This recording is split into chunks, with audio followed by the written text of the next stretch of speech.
Fellas, ladies, you looking for lotions? You looking for beard oils? But unfortunately, everything you get from mainstream got chemicals in it and it's probably killing you? No problem, we got you. Go check out my people from Top to Bottom Hair and Skincare. That's Top to Bottom Hair and Skincare. www.top2bottom, BOTTU, the U is for unique, M.com. Tell them I sent you. Too loud laugh, make the whole night something. Hands up, don't panic, we came for the win. Flow start shaking when the crew walk in. Say it one time, then say it again. If you know, we don't need pretend. OG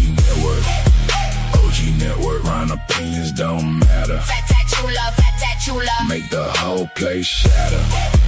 OG network, OG, tell them who the king is. Chula, fat that chula. Every mouth get fearless. Chrome on the smile and the crowd get louder. What's up, y'all? How y'all doing? Welcome to Firearm Friday. Hopefully y'all having a blessed, wonderful day. Yeah, Fatashula will be in soon. He's running a little bit behind, which is cool. It's all good. I mean, he texted me, said he'd be there a little late, so that's why we're starting the show late. But you know, when he's ready, he'll get in. If not, it's okay. He might have things that's a little bit more important. But anyway, welcome to Firearm Friday.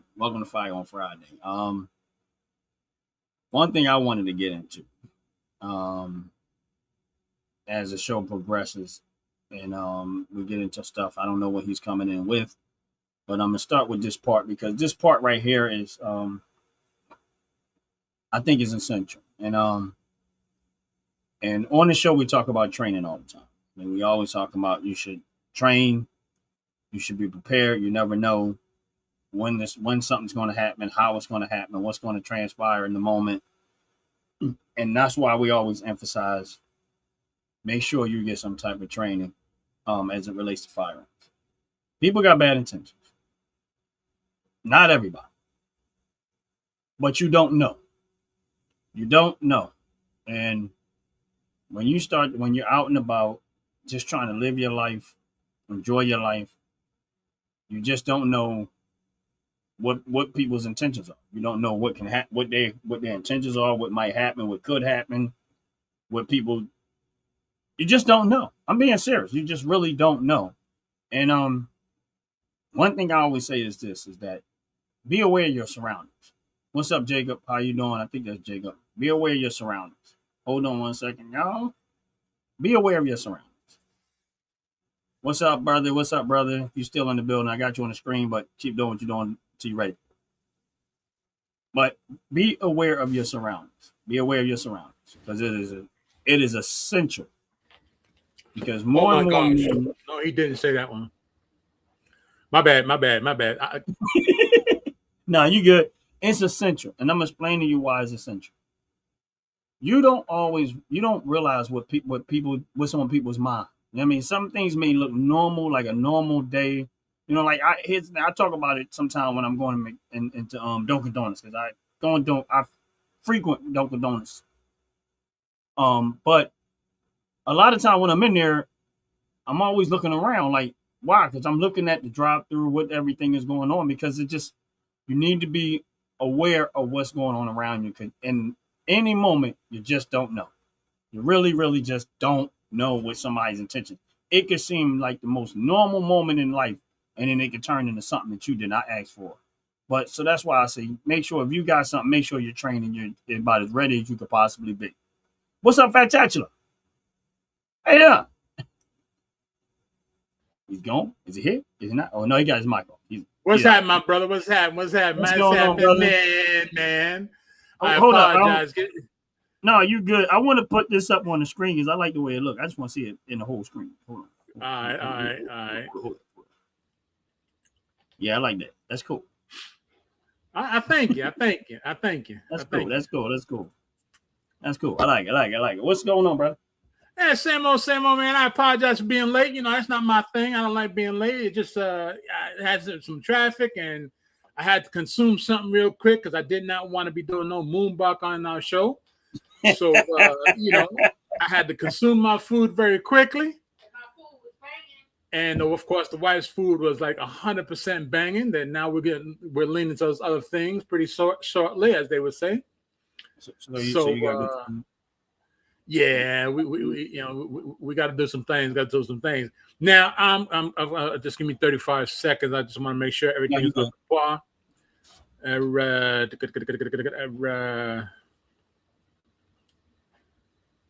good, my brother?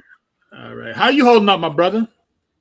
I'm chilling, bro. I'm chilling. Other than this heat, and I'm trying to fight back. It's like the devil said, I'm gonna steam y'all a little bit longer. Let me put another heat log on. Man, let me tell you, bro. Hey, I was like, I'm gonna not go outside. What's the temperature up there? I know I looked once and it said 99 degrees, but they was like, the heat index is like 109, 108. I don't know, some weird numbers. Look, bro. First of all, I struggle every time you get past 70. Well, shit, you joined in what we got right now. I'll tell you that right now. We're sitting at 115. Shit, man. We said 115. 115. Wow. I tell you. 115. That's what, and that's with the heat index. With the heat index, we're sitting at 115.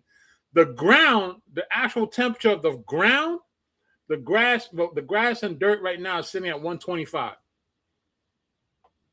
So imagine you got the heat coming from like inside a microwave. You got heat coming from the top and heat from the bottom.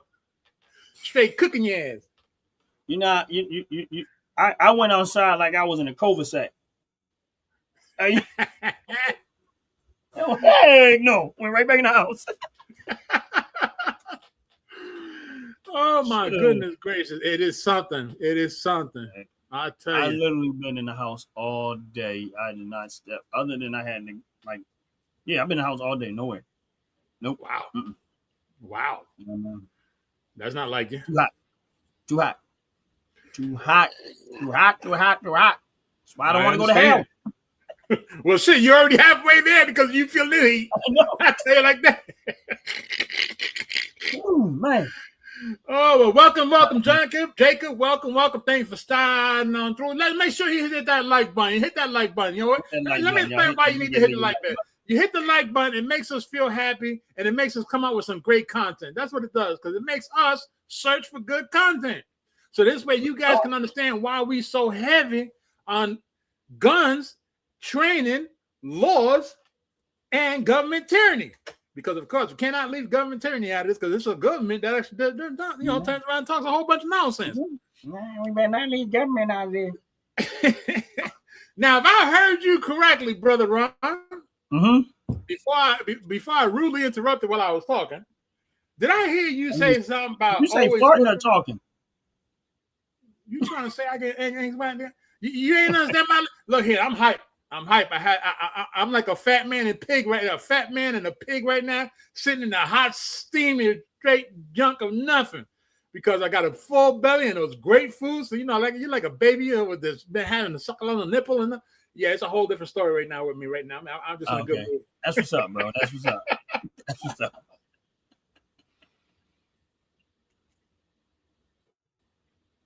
Now, if I heard you correctly, you was talking about how you always watching your surroundings when you bring when you get your firearm in your hip, right? Did I heard that correctly? Well, even if I don't have it, I'm still. You're still watching everything around you. I'm gonna be honest with you. There are moments where I can't take it with me. Let me put it to you like this.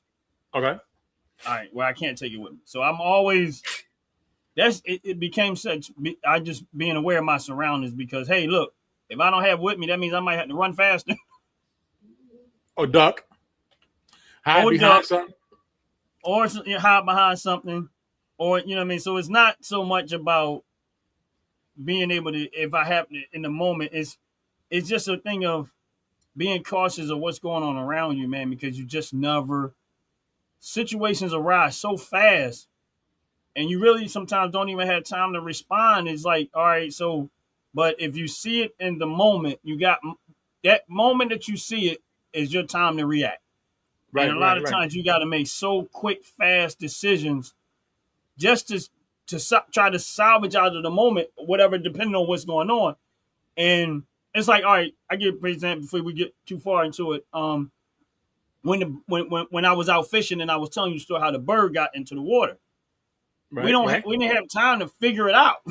Like, we didn't want the bird to die. We didn't want him to drown out there in the water. We knew he couldn't lift off and take off because of this lines being wrapped. So we had split second decisions we had to make. So thank God that me and him was kind of had one mind in the moment. We both did the same thing. We took, because the fishing rod was in the water, so we couldn't get the fishing rod. We both took our fishing rods and tried to grab my fishing rod. We got it real quick. We got it in, and then we just started pulling the bird. Now, once he realized that I was pulling the bird in, he didn't stay there. He ran to go get cutters, gloves, everything that we could possibly need to try to take. I never said anything. So that's what I said, when you with somebody that's like-minded, they think fast.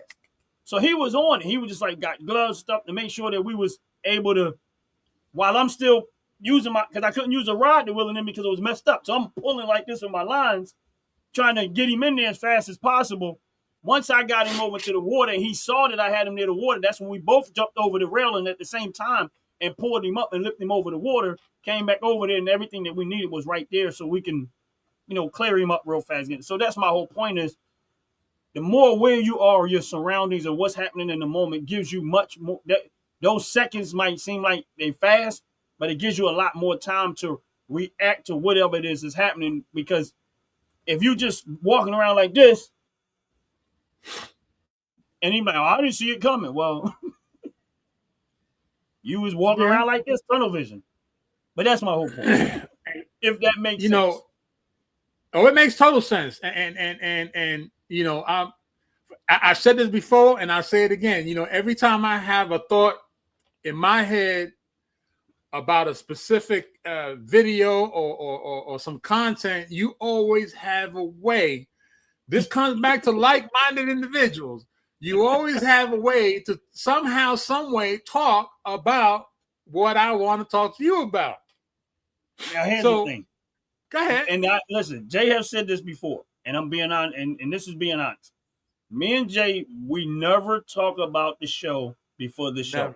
Never. Even if we have some content, if I had something, I don't even watch the video. I'll see a few seconds and I'll send it to him, and I'll never talk about it. We don't have no backside conversations about whatever it is. And the reason why we intentionally kind of do that is so that we have he has his opinion, I have my opinion, and we're not influencing each other until we get live and see it in real time and talk in real time. So that's kind of why we don't really do a whole lot of backdoor conversations about this stuff. But make sure y'all hitting the like button. Make sure y'all hit the subscribe button. We appreciate it very, very much. Yeah, we appreciate it. It makes us just get more a little bit of effort.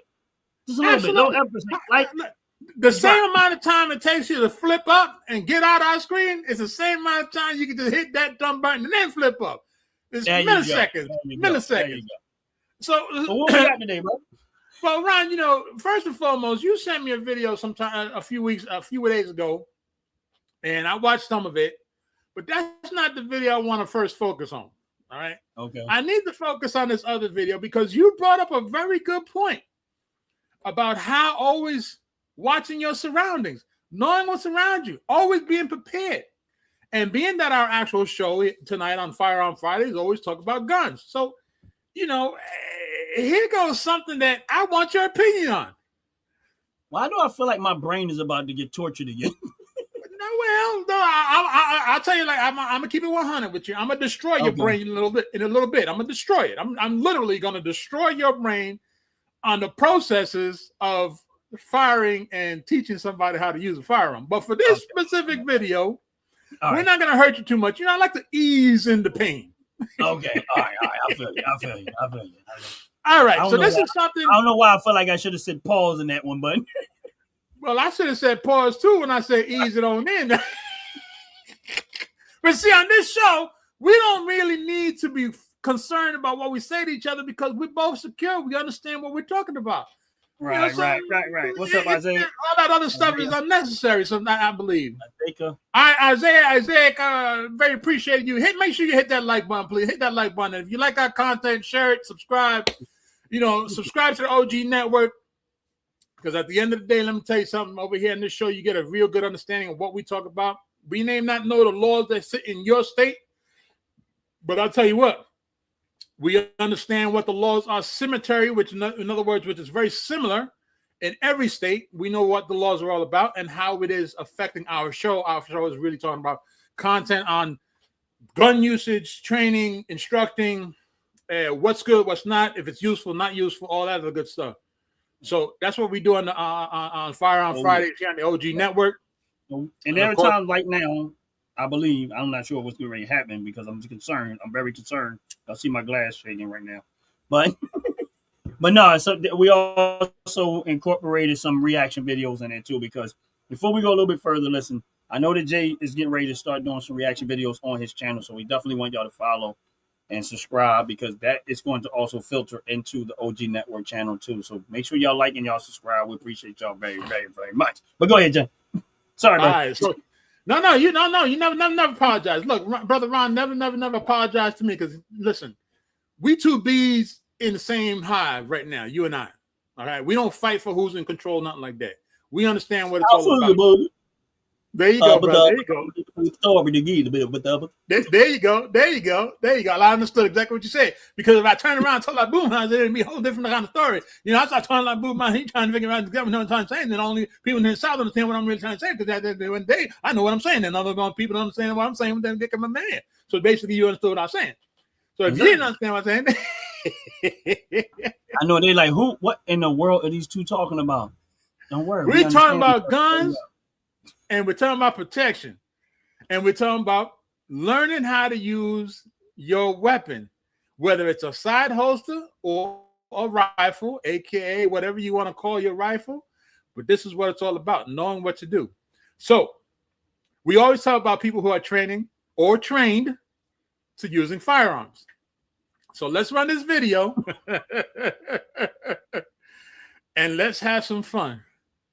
Look at this unbelievable video. We'll slow it down to show you just how bold these suspects are. The young man without a shirt goes for the uniformed Detroit police officer's gun on his right side. He gets it. Meanwhile, his accomplice in the Adidas pants pulls a gun, pointing it at the officer. There's a struggle. The officer wrestles his duty weapon, a 9mm, back from the suspect. The two run off. The officer does not shoot at them. This is just a ridiculous crime. Detroit Police Commander Arnold Williams says it happened Saturday evening at the BP station near the Southfield and Joy Road. There's nothing to indicate that this officer, who was off duty heading into work, was targeted specifically. Investigators say it was all about getting the gun. There's no way I can explain the mindset of someone who would do something like that, but the one thing I can explain is if they would do that to a uniformed police officer, can you imagine what they would do to a regular citizen? Investigators have identified both suspects. They've executed 2 search warrants at their homes and are in contact with their parents. But still, as of Monday afternoon, they're not. Boy, that was a glad picture.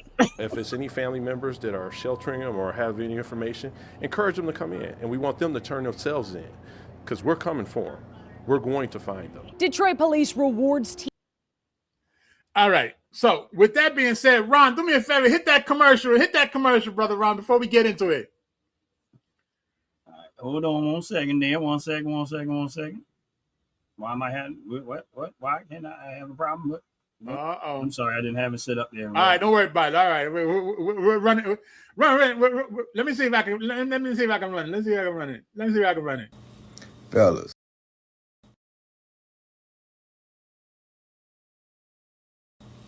Fellas, ladies, you're looking for lotions, you're looking for beard oils, but unfortunately everything you get from mainstream got chemicals in it and it's probably killing you? No problem, we got you. Go check out my people from Top to Bottom Hair and Skincare. That's Top to Bottom Hair and Skincare. www.top2bottom, B-O-T-T-U, the U is for unique, M.com. Tell them I sent you.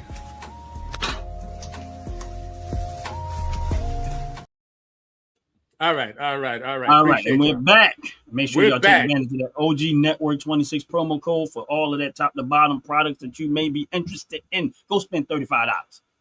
Then you put that code in, OG Network 26, and then you get a 15% discount. And that's real talk. That's right. Use that OG Network OG Network 26 and get you 15% off your whole purchase of $35 or more. Yes. At topbottom.com. Yes. All right. Now, here's the thing. As we just watched that video, right? Now, we know, or we saw rather, it's a police officer that's off duty getting ready to go into work. Right. Detroit, Michigan. Right. A state where you have the right to carry your firearm. Now, you and I are very strong advocates behind gun law of the Second Amendment. Hence the reason why it's up on behind me. Right. And we also believe that you have the right to protect yourself according to the 14th Amendment as well.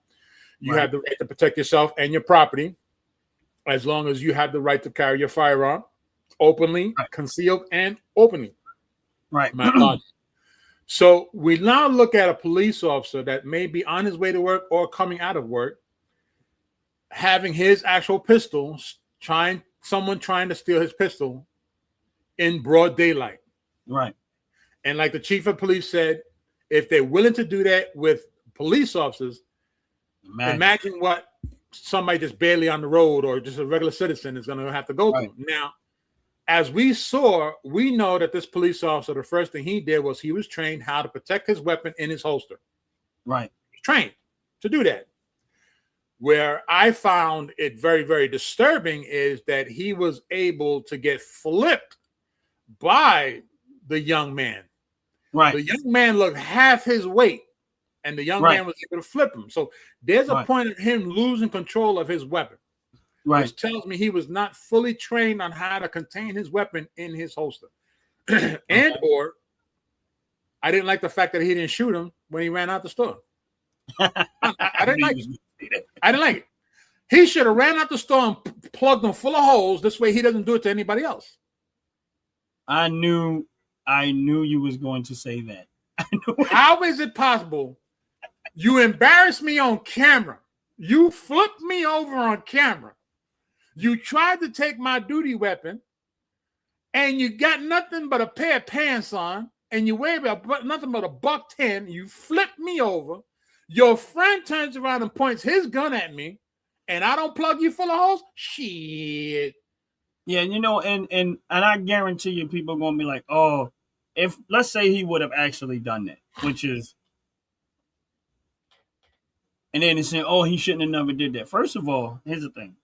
Again, police officer goes into the store. Now, again, as a police officer, he's probably never thinking that someone would be that crazy to try to take his gun. Now, here's the thing. This is what I don't like about police officers, how, where, and how they carry their firearms. I honestly don't like the way they carry because it's always open and it's on their hip. I don't listen, and this is just me. I don't like that hip stuff because you can't, if you're turning around to do something, it's on your hip. You don't see everybody behind you what they might be trying to do. This is, again, being aware of your surroundings. Now, as a police officer, you're probably not thinking that somebody's going to be that crazy, but hey, I'm sorry, y'all, but my screen is freezing a lot. I don't know why. It's doing it again. But again, a police officer, who would have thought he would do that to a police officer? Yeah. Now, what's going on, Coco? Now, here's the thing. This is where you have to, this is why I say, again, and it's crazy you brought this video up because I'm like thinking in my head, like, yeah, being aware of your surroundings. Now, who would have thought as a police officer, you actually had to be even more aware of your surroundings because you have a firearm on you. Now, I don't like the firearm thing in the side. I just don't. I hate it. I'm a front person somewhere closer to my front parts, even if it's a little closer to my side or whatever. To me, that makes more sense. But, and then people who carry their guns, listen, I don't know why I've seen a lot of ladies that do this. Ladies, listen to me clearly. Do not carry your firearm in your back. Don't do it. Yes, please don't do it. I remember I was in a restaurant, and it was a restaurant, and the lady was she was there. She had a firearm on, and I understood why she had it in her back because she's working in the kitchen, so in her Right. back the firearm is out of her way. You know what I'm saying? Right. But in my mind, yeah, that's not a good idea because you got to reach, you got to do an extra. I'm sorry, y'all. If my screen is blacking out on y'all, that's because I keep having issues and I don't know why it is. It starts this way, but that means you got to reach for your back to try to go get it. That split second, they already at you. Very true. They are already at you. Jay, I'm going to refresh for some reason, and I'll be right back. All right? All right, I got you. All right. As my brother Ron resets his actual computer, I'm going to share a small commercial with you guys that are living in Jersey and or near the Jersey area. There's a brother out there that we like to promote. Stand by. Hey everybody, this is Gene Davis coming to you from Anubis Arms. We're here in Oaks, PA at the Oaks Gun Show. My wife Frances, Domingo here at our tables. We're based out of Pennsauken, New Jersey, right on Buzzwood Avenue by Cove Road. We are South Jersey's only black-owned firearm storefront. We also have a gun club. We offer training. We sell firearms, ammunition, and accessories. So come check us out.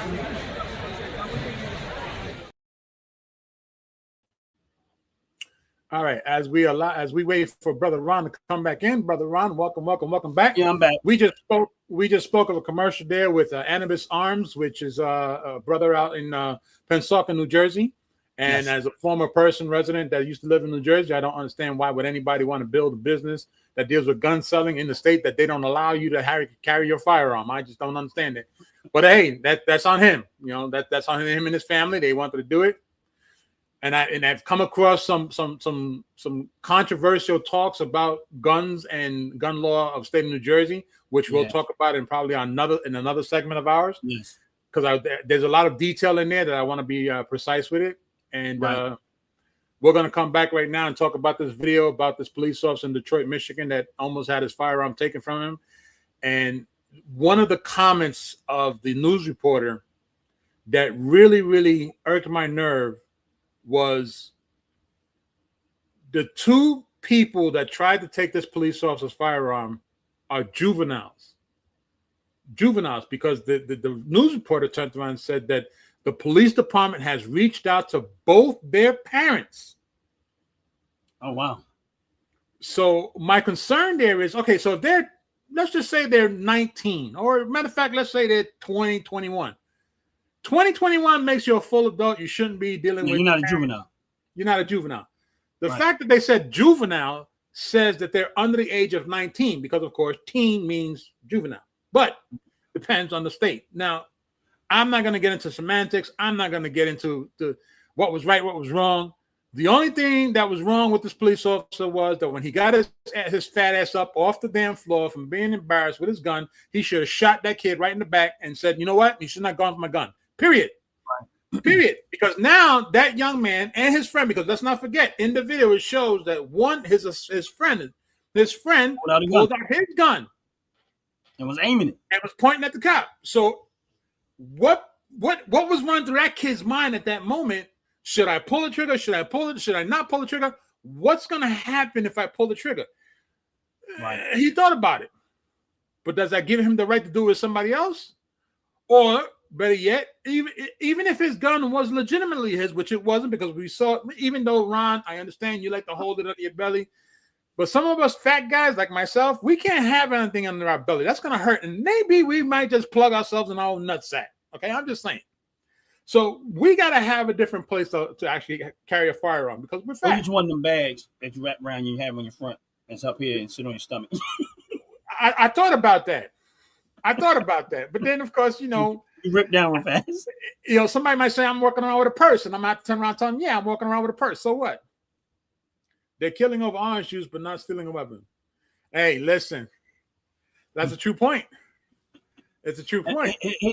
All right, listen. I always get a lot of slack for this, but this is just me. Is that somebody asked me, and this is my one time I was having a conversation with my cousin, and we was talking about that, and he said we were talking about somebody. Matter of fact, I was in Ohio when I was in Ohio last year. Okay. And one of my cousins was like, you know how somebody go into a store and steal a candy bar, right? Right. And he was like, you know, and they get killed over stealing a candy bar. It's not worth killing somebody over a candy bar. And I said, well, no, it is worth it because the person that stole it made it worth it. They was willing to steal it, not knowing what the owner of that business intentions may be. No, it's not worth you dying over a candy bar, possibly. Doesn't mean that they're going to do it. But my thing is just when you decide to take something that doesn't belong to you, you do not know what's on the other end of that. Right. You decided to take the risk. So if my thing is this, if it's not yours, don't steal it. Don't take it because you don't know how to what. Listen, here's my point. And I'm not saying okay, not okay. This is just how I see things. Sure. If somebody, let's say I'm a store owner, right? And I want y'all to understand this. And I'm talking from a store owner's perspective.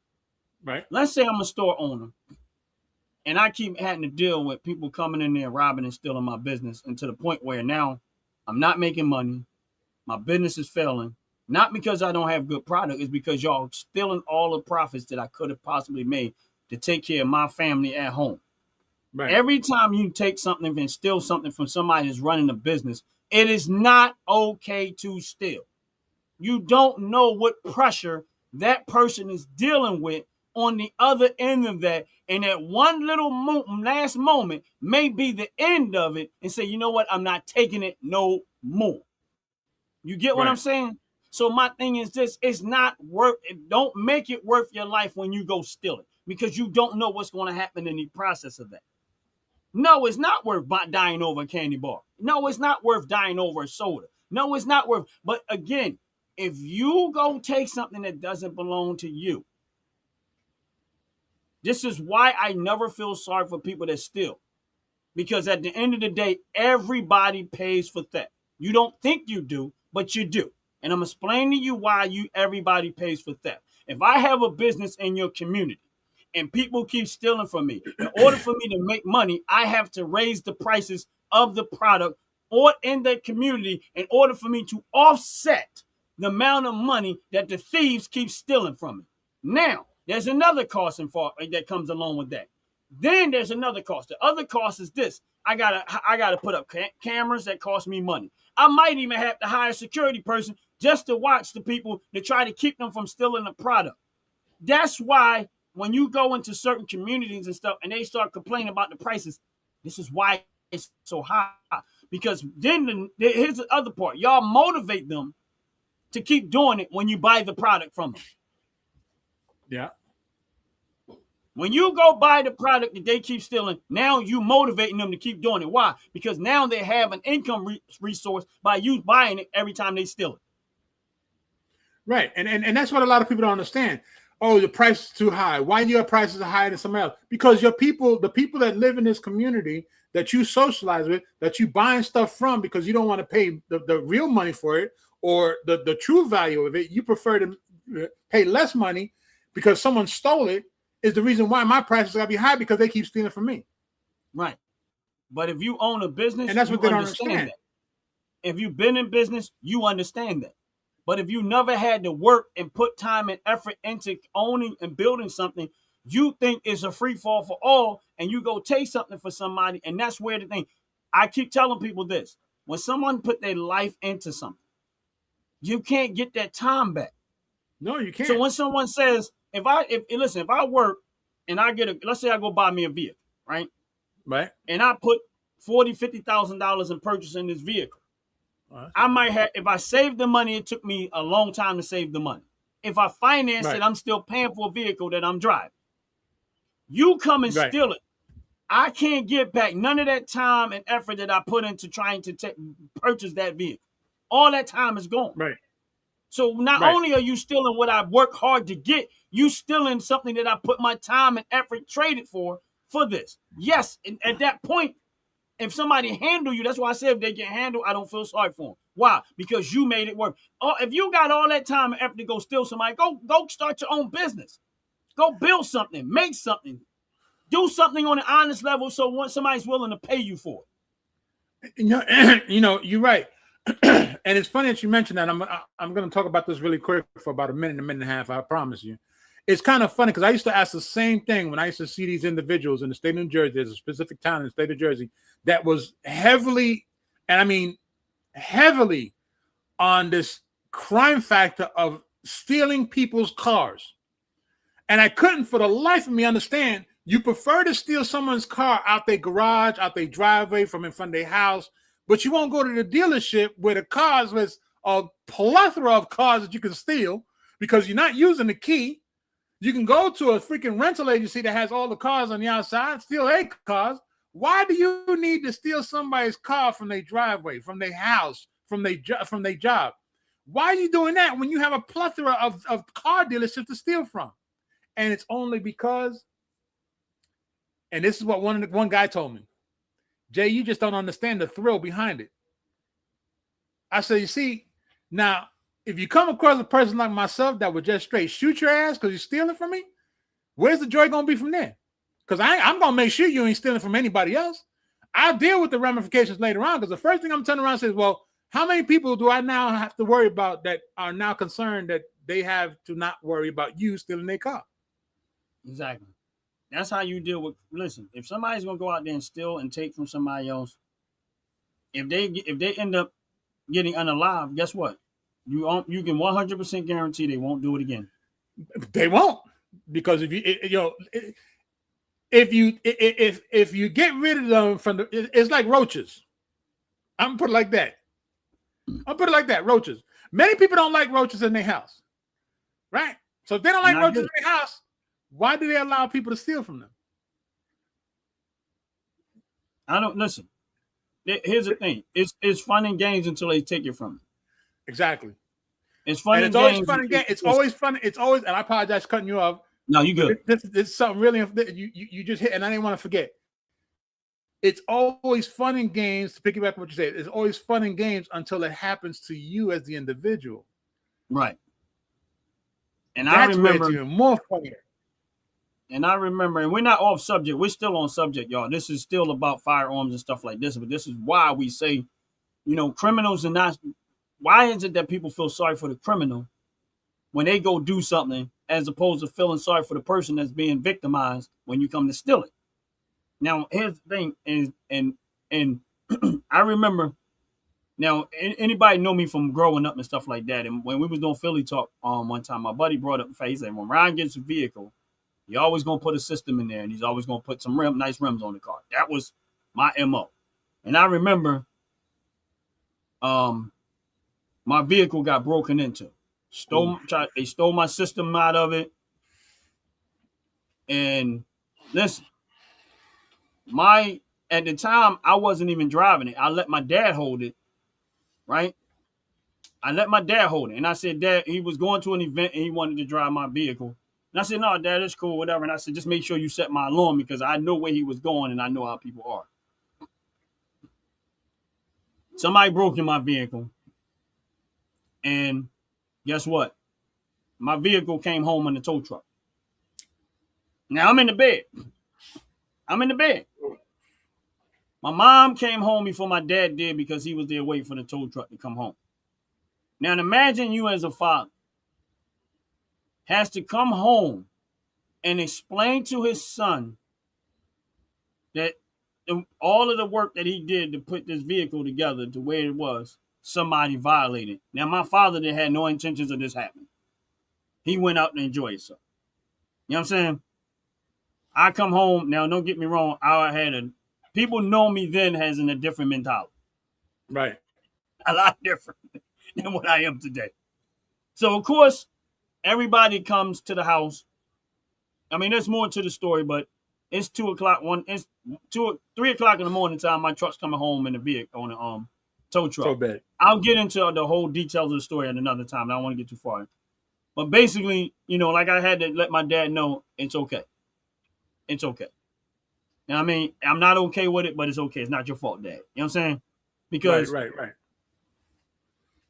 Everybody knew what everybody expected was a show of me acting a fool out there because somebody broke in my vehicle and took my stuff. It's not my father's fault. He ain't go out there looking for somebody to steal in it. It just so happened. And listen, I could have went there and parked my vehicle, and the same thing would have probably happened. It's not his fault. But my dad was a tough dude, and I seen the look on his face as he felt so bad that it happened. Like, he was like, son, I'm so sorry. I'm like, Dad, don't worry about it. It's all right. It's cool. It's okay. It's 100% okay. I'm not. It's a vehicle. You all right. My mom all right. Everybody all right. I'll put it back together. It might take me time, but I'm going to put it back together. But you know what I'm saying? But again, so I know what it feels like to put time and effort into something and somebody just come take it from you. And don't care of the damage they do to you, because it wasn't that they just took the stuff out of my vehicle. They damaged my steering column up. Yeah. They damaged the locks on the vehicle. Yeah. Getting in there, and they tore up the inside of my vehicle.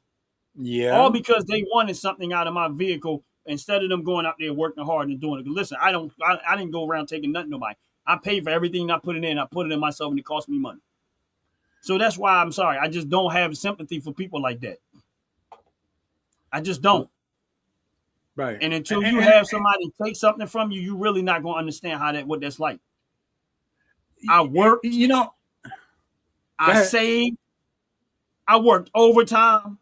I put money away for me to be able to enjoy something, and it has somebody in a moment come take all that away. I can't get the time back. I can't get that overtime back. I can't get that money back. Now you just forced me to have to go do it all over again while you out there selling my stuff for less than for pennies on the dollar for what I paid for. And I'm supposed to feel sorry for those type of people. I don't. But no, go ahead, bro. No, I mean, I gotta agree with you. I gotta agree with you, because at the end of the day, that's what it's all about for a thief. A thief doesn't care what they do at that moment. They prefer to take. Listen, I've come across them. I've come across many people who like to steal. Okay, and I sat in front of them and I asked them, okay, look at the predicament you're in now versus where you could have been. Right. Oh, Jay, you don't understand. And I'd be like, yeah, I really don't understand. I don't understand. I don't understand why you prefer to take than to ask. It's easier to ask than it is to take. And that's the mistake a lot of these people that like to steal, that's what they fail to understand. If you're hungry, ask. You'd be surprised somebody's going to turn around and feed you. If you need a roof over your head, they're going to find some type of shelter to give you. If you need some clothing, they're going to find a way to give you clothing. Because but here's the thing. Here's where a lot of people don't want to help. Okay. And I speak from first-hand experience. We don't want to help anybody who's a drug user. Ron, hit that commercial.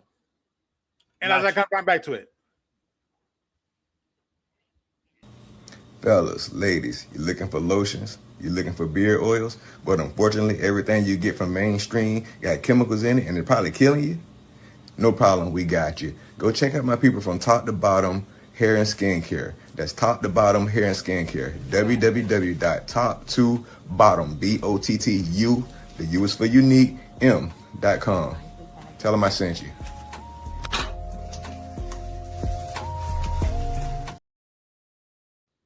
And tell them I sent you too.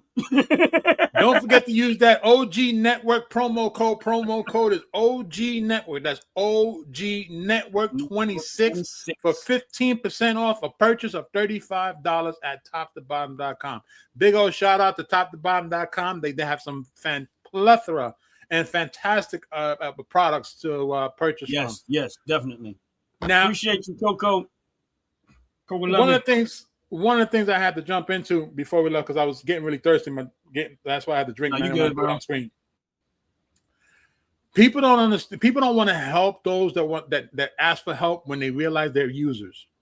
And I know we're sliding the goalpost a little bit, but here's the thing: if you're a user and you don't want to get better at your use, whatever it may be, that's the reason why people want to help you. And then those are the same people that prefer to take because nobody wants to give, but they fail to understand that that's the reason why they don't help, because you're using it not to do better yourself, but it's to worsen yourself. So people in good conscience cannot help those that want to destroy themselves. They prefer to help people that are trying to get and empower themselves and move forward. Right. So I apologize for moving the goalpost there for a moment. No, you good. I mean, it's if you don't if people don't comprehend that all of this plays a part inside of each other, and my reason why I say that is because when you start to go around taking something from somebody, you don't know what that person put into what they own. Right. So you're taking a chance of putting your life on the line, not knowing where that person is, and if that person owns a firearm and they get to that point where they're just sick and tired. Not saying about right. This is not about right or wrong and stuff like that. That's decided when that moment happened between the courts and the law enforcement and stuff. What I'm saying is you don't know what's in the head of someone else when you decide to victimize them and what they're prepared to handle and not. So if you take the risk of doing it, you don't know it might be something you'll never come back from. So it does fit inside of the conversation that we have, is that when you don't know what's in the head of someone else. So when I go in there and something probably stealing something is a bag of chips, I don't know what's in the head of the owner. That might be the last bag of chips that they're gonna ever let somebody take from them. Right, because they you know how they say the old saying goes, "I'm sick and tired of being tired." Right, or the straw that broke the camel's back. Right, I don't that know may just be that moment. Back or not, but well, it takes a lot. It takes a lot of straws. Exactly, to break the camel's back. But right. So as we now let's bring goalpost back more to our show. Okay. There's two things that we talk about. Rather, let me say this. There's a subject that you and I, that I can recall, have not really dove into, right? Okay. And it's dealing around guns, right? All right. And right before we touch that subject, I want you to give me your opinion on this photo. Uh-oh.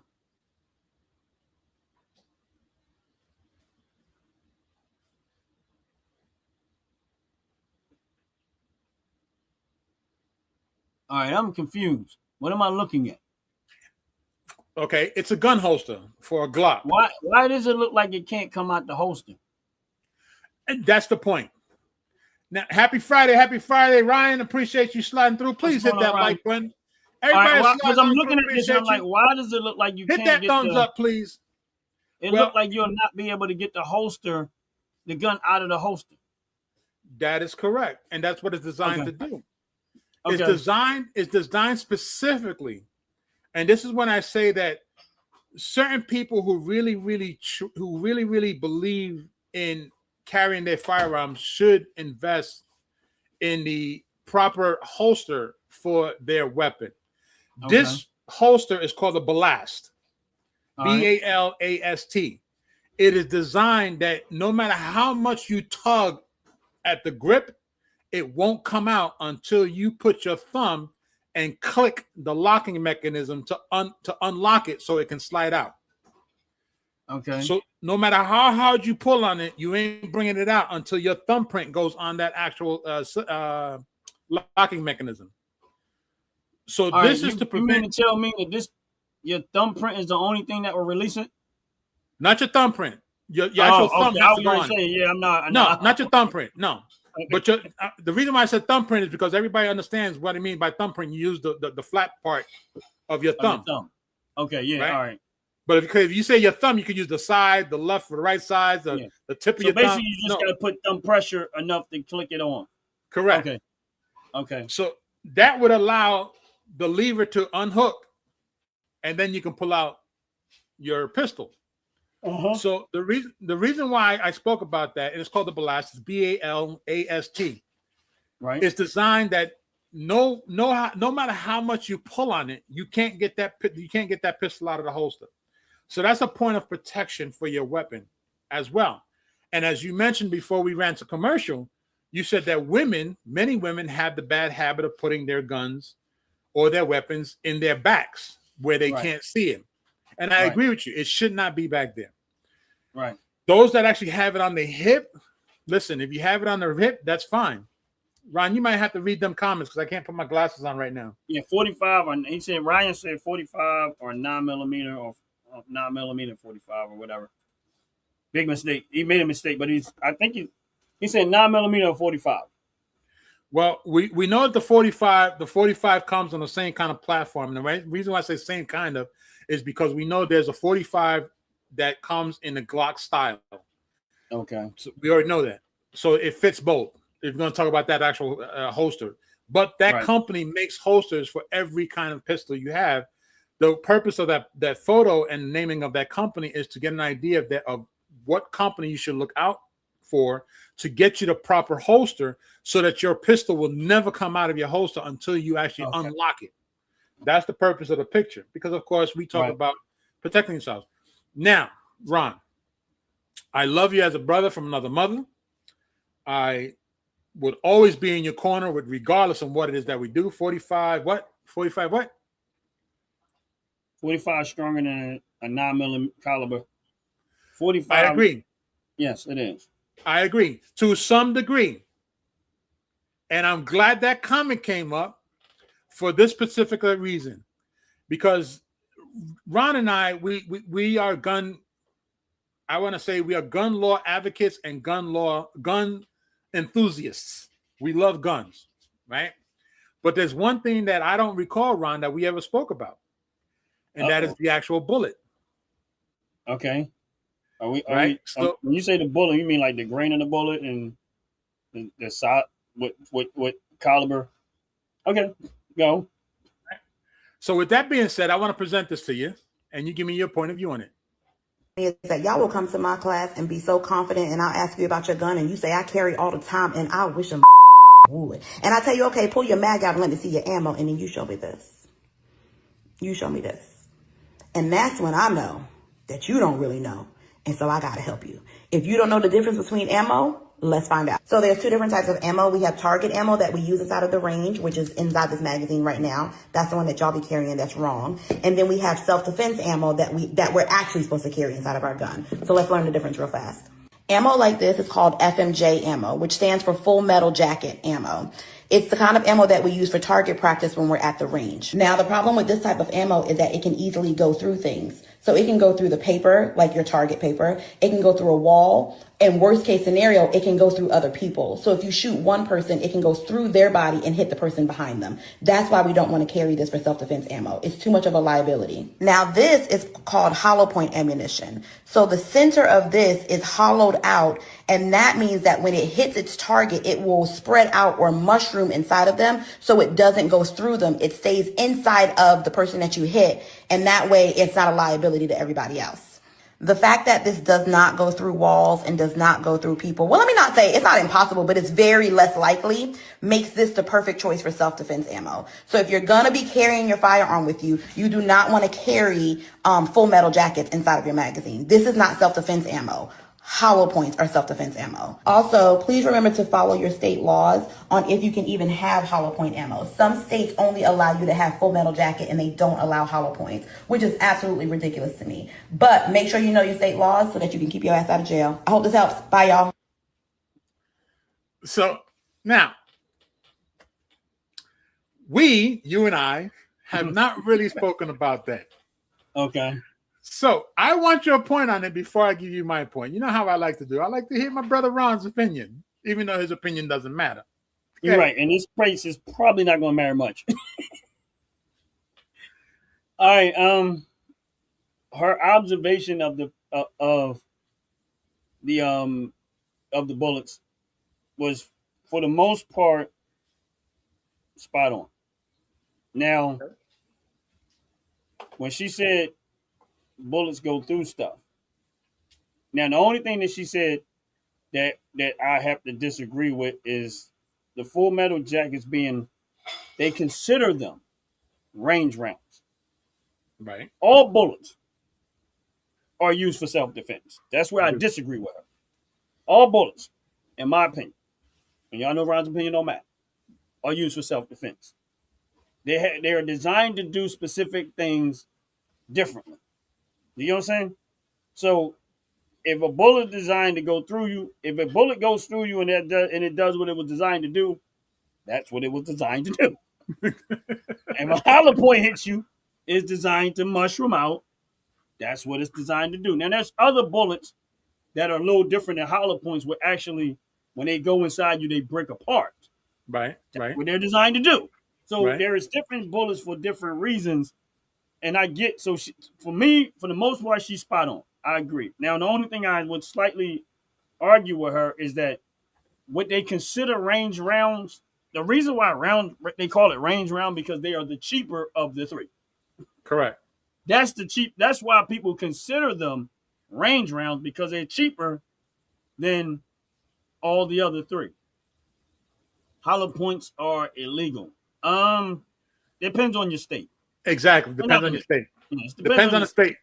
Right. Yeah. So I'm not disagreeing with you because it depends, but it just depends on your state, whether it's legal or not legal. My thing is that I can care 2 cents. I ain't gonna lie, I can care 2 cents.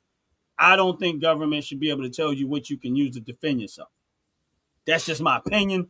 That ain't got nothing to do with your law. You follow your laws. I'm not saying that you don't. I'm just saying that I personally can say to them, you're not going to tell me what I can use to defend myself against government terror. You know what I'm saying? So when you turn around and make something illegal, that tells me that that's probably what I really should have. Right. To defend myself against y'all. Because y'all trying to stop it. You get what I'm saying? Oh, you in Canada. Okay. Ryan, you in Canada? Yeah. All right. So Ryan, listen, Ryan, very quickly, Ryan, thank you very much for your input in the chat. Really, really appreciate it. I appreciate it. My brother Ron appreciates it. Yes, we the do. interaction is actually wonderful. What we also would like is that you subscribe to the channel. Also, hit that thumbs up button, please. Okay. Yes. Because it makes us know that this is the content that people really want to know about. Excuse me. And you are right. Okay. Where in many states, hollow point shells are considered illegal. Many states, they're considered regular rounds. I think Ryan already subbed to us before already. Okay. All right. Appreciate it. Thank you. All right. Great. Thank you very much, Ryan. Appreciate you. Because real talk, your comments are very valuable. Okay. Yes. And we love them. We love when we have followers, subscribers, people who interact with us, because it makes us know that we don't know everything. And it thrives us to find out more so we can continue having these intelligent conversations and protecting each other and others around us. And yes, Canada has very, very strict laws behind firearms. Now, the one thing I don't understand and I disagree with Canada is that Canada is running the same. I want to say this very, very loosely. They're following the colonial European way to govern with policing. Let me just do it that way. Okay? Yeah. Because I could not say for definitively, because I don't live in Canada, yet I do know that their government is being governed by the European colonialism. So in other words, they're following how the colonial of Europe is providing the information on how they are supposed to govern their people. Yeah, good luck. And I simply put it like that because, again, if you watch the actual physical live court cases, you see how the judges, the lawyers all dress up. And I say it just like that. They dress up just like the Europeans do when they're in court. So that tells me that they're following the rulings and the ways things are done in Europe, which of course comes back to colonization. So I appreciate your input. Some states you're allowed to carry concealed. What are you saying there, Ron? Some states you're allowed to carry concealed guns. Just certain states. Okay. Especially, well, yeah, that's in America. Yeah. Well, here's the thing in America. Go for it, Ron. In America, see, people try to not understand that the United States of America, the Constitution is supreme law. This local bull crap that they keep trying to throw in is not supreme law. So when you look at the United States as a whole, every state, you are technically allowed to carry concealed, whether it's concealed or not concealed. That's your constitutional right. That's your right in the Second Amendment. The right to keep and bear arms against government tyranny. So these local stuff that these states are on, the reason why they're able to pull it off, because number one, the people vote for idiots. That's number one. Sorry. Hate to say it. They vote for idiots that allow them to go in there and try to write these laws to stifle the people's ability to defend themselves from government tyranny. That's the best way to put it. And also, let me piggyback off of that. It violates the 14th Amendment. The 14th Amendment, which is the right to protect your property and self. So what we have found out, and what I know of, which might be a little different than what we have found out, is that when you deal with the Supreme Court, which is the overall court that actually governs over all of the states within the United States, and then of course you have what's called local government. Your local government is where you have said, well, Billy Bob or Tanisha or Juan Lewis can speak for me, but they're hindering me from actually carrying a firearm because they say it's safer. No, it's not safer because the criminal doesn't care about the law. Okay. Nope. So it's not safer. So when you keep voting for people who say it's safer for you to allow us to put the laws that don't allow you to have a weapon, no, those are not the ones that actually you should be fighting for. Because those are the ones that are allowing more criminals to violate you, take from you, hurt you, take more from you than you ever even thought of. Because why? Because the law does not protect them. It hinders you, the law-abiding citizen. Right? So because when you go ahead. Criminals don't care about that. They don't. That actually gives criminals the ability to know where to victimize the people even more, because they know that the people are not going to have firearms in a lot of cases to protect themselves in general, because they're going to try to follow the law because they want to deal with that. Go ahead, Jim. I'm sorry. Right. No, you're good. You're good. And I just wanted to make that point. No, and you're absolutely correct. And and to piggyback off what you're saying, what tends to happen is this. I'll give you a very, very, very brief understanding what happens. A person gets caught with a firearm that's illegal, meaning they're not supposed to have it. They take the firearm from the person. They put the person in jail for approximately 8 months. And then they're back out on the street again. Yet a legitimately owner of a gun fires his or her weapon, injures another individual, they actually get put in jail for a longer time frame and still get their weapon taken away from them, and ultimately possibly give it back at the end of the court proceedings. So how does it make sense that you follow the laws, but you hindered on what you can do, and then of course you're the criminal and you get more leniency because you're a criminal in certain states? Now I believe the only reason why anybody from government will want to do that is because they want to control the people. They don't do it for the sake of protecting citizens. That don't even affect. Listen, that don't do nothing for criminals. Every bit of that is to give criminals free reign and make citizens victims. True.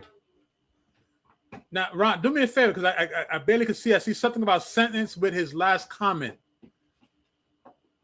That one. If you get caught with the firearm, mandatory sentence. Okay. Ryan, please let us know, what is that mandatory sentence? Is it 1 year, or is it 10 years, or 25 years? I'm curious, and then I could elaborate more on that sentence and collaborate that with what's actually happening in the United States. If you don't mind, please. 5 years. Come on. Think about it. Let's think about that for a moment. Ryan, a subscriber and a great person in the chat. I really, really appreciate his statements and his comments. Right. So now we see that a criminal that has an illegal firearm will get 5 years in the state of Canada just for having it. In the United States, they get 365, which is 365 days or 364 days, or they turn around and get a minimum of a year, or a year and a half, rather, should I say. And if they play it off correctly, they may even get less. Because if I'm not mistaken, Ron and I, we had a segment one time before where we talked about how where if I had the firearm and Ron is standing in front of me and the firearm is mine, it's my firearm, and I hand it to Ron, and Ron is looking at it respectably and professionally, and a police officer comes over and says, well, Ron right now is being charged with a felony because he has a weapon in his hand. No. That's not correct. Right. That is incorrect. That is abuse of power. Right. Okay. That's government tyranny. And that's not the way it's supposed to be because it's my gun. Right. Okay. That's and the tyranny. whole reason why that's that local government. Go ahead. No, you good. Go ahead, because I want to get your thought. No. You go. Go. These people that do this type of stuff. So if a police pulls over and he see me holding a firearm that belongs to him, and I have it. Listen, and I know people don't understand why they do this. The reason why they do this is because most of the time in the city, I'm going to talk about in the United States of America first. Because when they started throwing this stuff in there, it was specifically to try to keep black people from owning firearms. And I know people don't want to accept this part, but I'm telling you, this is the truth. So what they did was they put a clause in there and say, oh, if you have caught with a firearm that don't belong to you, they're going to make you a felon, right? All right, so now I get the police out there to go and patrol in certain specific neighborhoods and communities. If I catch somebody with a firearm, I automatically make them a felon. Making them a felon automatically just takes you away from being able to legally possess a firearm. Now, what crime did you really commit? None. You didn't do anything wrong. You didn't shoot nobody, kill nobody, rob nobody. You didn't do anything with the gun to victimize anybody. They literally just made you a felon just because you possessed a gun that did not belong to you. It belonged to somebody you knew. That's how slick these politicians have become to try to make that happen. And to piggyback off of that, this is where I say, and I don't care how many people want to go against me when I say this, laws are created to hinder the law-abiding citizen, not to hinder the criminal, because the criminal doesn't care. Criminals go in. Listen, there are so many police officers out there, and if you don't believe me, all you got to do is actually Google it or even talk to your local police officer, okay? Those that you know and those that you can communicate with. Ask them how many times they keep putting the same criminal in jail for the same crime. Or ask them how tired are they of putting the same criminal in and seeing the same criminal coming out with either a lesser charge, because of course they go in with one charge and then they come out with a lesser charge because they just know how the system works. Because one of the most crimes I don't understand, and I cannot for the life of me understand why anyone in their right mind would turn around and have a person in court openly say, I killed them and I apologize. It was out of anger. And instead of having capital punishment on that individual, they lessen the crime, they'll lessen the charge to that person. So if you can lessen the crime to the person that killed another family member or member of a family member, understand why that family member is angry. They don't like that fact that that individual took their family member away. But yet because they apologize in public in court, they get a lesser charge? No, you shouldn't get a lesser charge. That's why a lot of states have capital punishment. That's why people do not commit crimes in certain states, because they know in layman's terms they're going to get the book thrown at them. Florida, the sheriff of a specific county has specifically says, you touch any of my police officers or any of my deputies, we're going to notify your family to pick up your remains because we're going to shoot you dead. Openly said it. And I loved it. And that was in Florida. In Texas, it's capital punishment. You kill somebody, there's no, oh, I'm sorry. No, you go and bye-bye, period. Because that's the way it should be. I will argue this fact with anybody. Can a dead criminal commit another crime?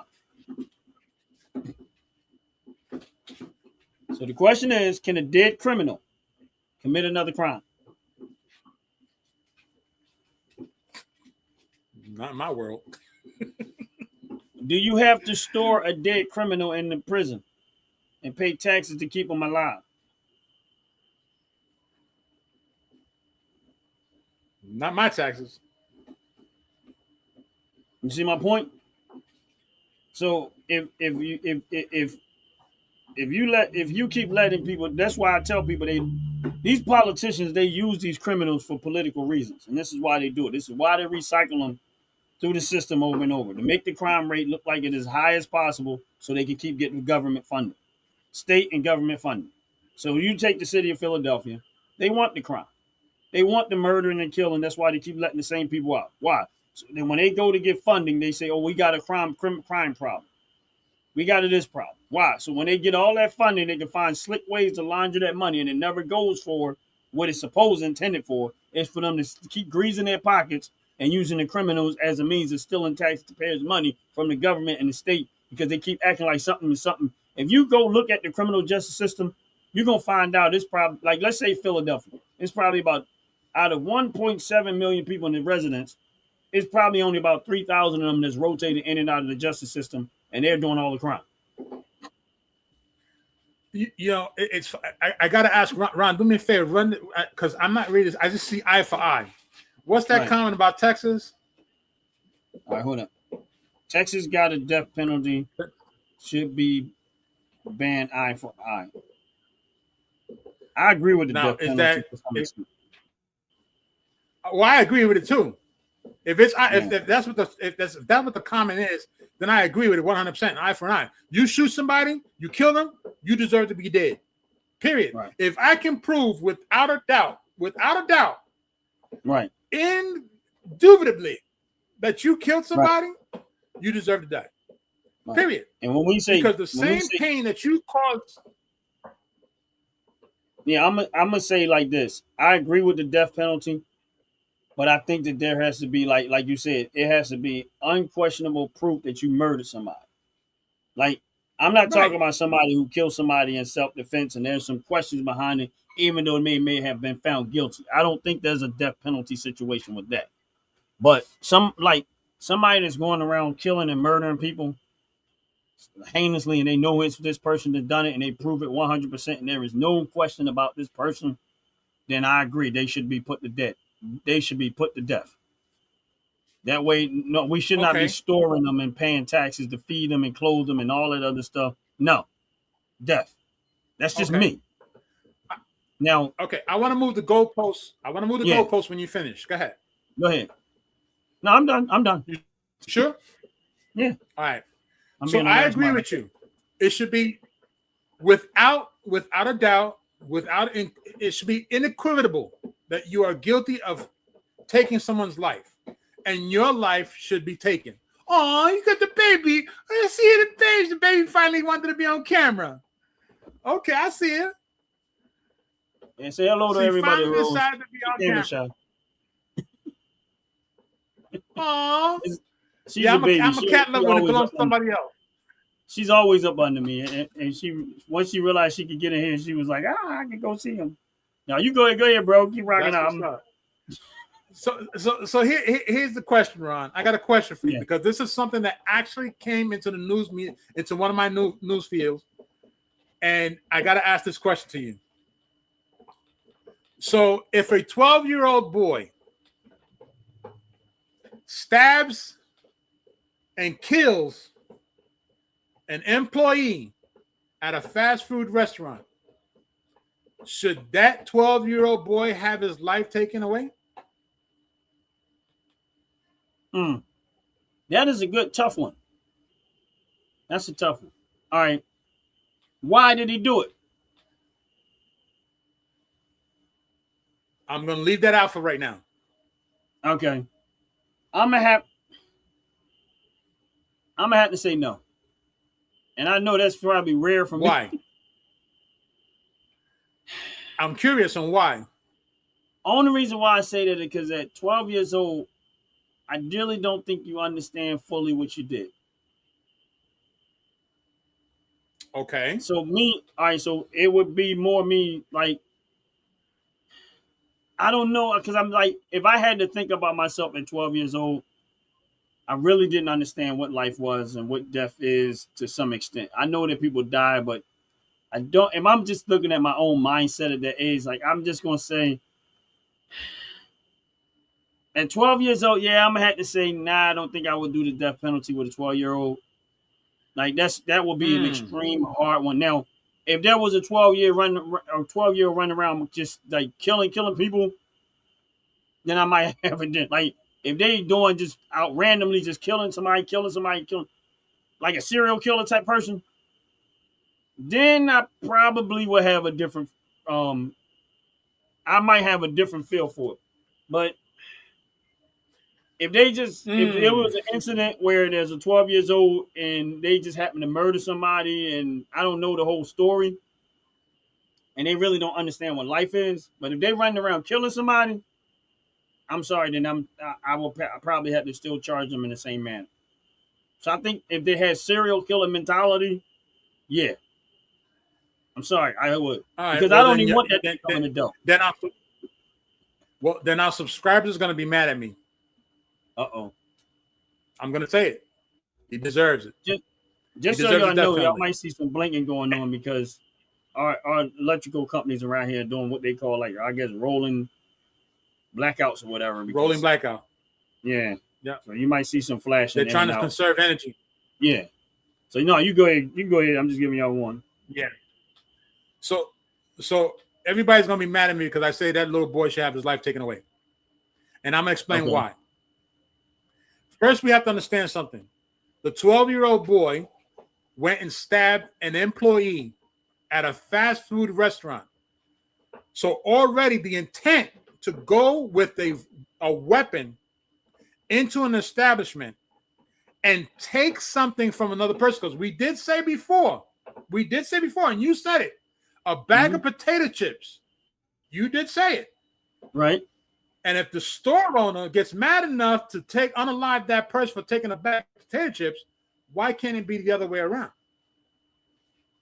Oh, no, I get it. Because now this 12-year-old boy, the 12-year-old boy stabbed the employee multiple times. It wasn't in self-defense.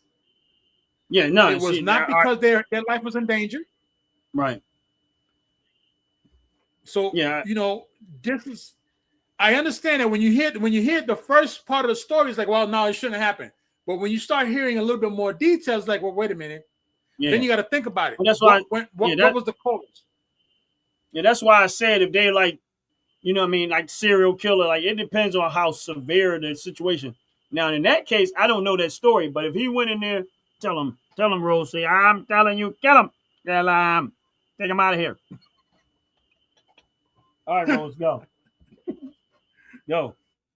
But yeah, in that type of situation, I probably would be more inclined to, I don't even want that to become adult. If you that vicious at 12 years old, you're probably just going to get worse. That's just my opinion. I'm not saying I'm right. That's just my opinion. Exactly. So if you were vicious at 12 years old, that's exactly right. I don't think there's no, if you that vicious, that's a sign that, yeah, you probably should never see the streets again or death. Now, I'm going to take it a little bit further. You see, she jumped back up here, right? Not the 12-year-old boy. I see that. Not the 12-year-old boy, but a young lady that was an employee at McDonald's got into an argument with her manager at McDonald's, stabbed her manager multiple times, but she didn't get life, and killed her, unalived her. She didn't get life. Why didn't she get life? Was there back like against the government? The only reason why the question I asked is, okay, was there any moment where the manager was threatening to do something to her? Nope. The manager told her to leave. She was fired, terminated. That's why she killed him. Yep. She just, and here's the worst part. She left the McDonald's, and I know we're taking it a little bit further, but I just want you to understand No, something. you good. Why I went this route. She went back to her vehicle, grabbed the knife from the vehicle, went back into the restaurant where she was working, and stabbed the manager. Oh yeah, multiple times. And it took a customer that was carrying his firearm. He shot 2 shots up into the ceiling that made her stop stabbing the woman. No, she should get life. That's malicious. But yes, she did it. So that's premeditated murder. She already thought she had time to think about it. Right.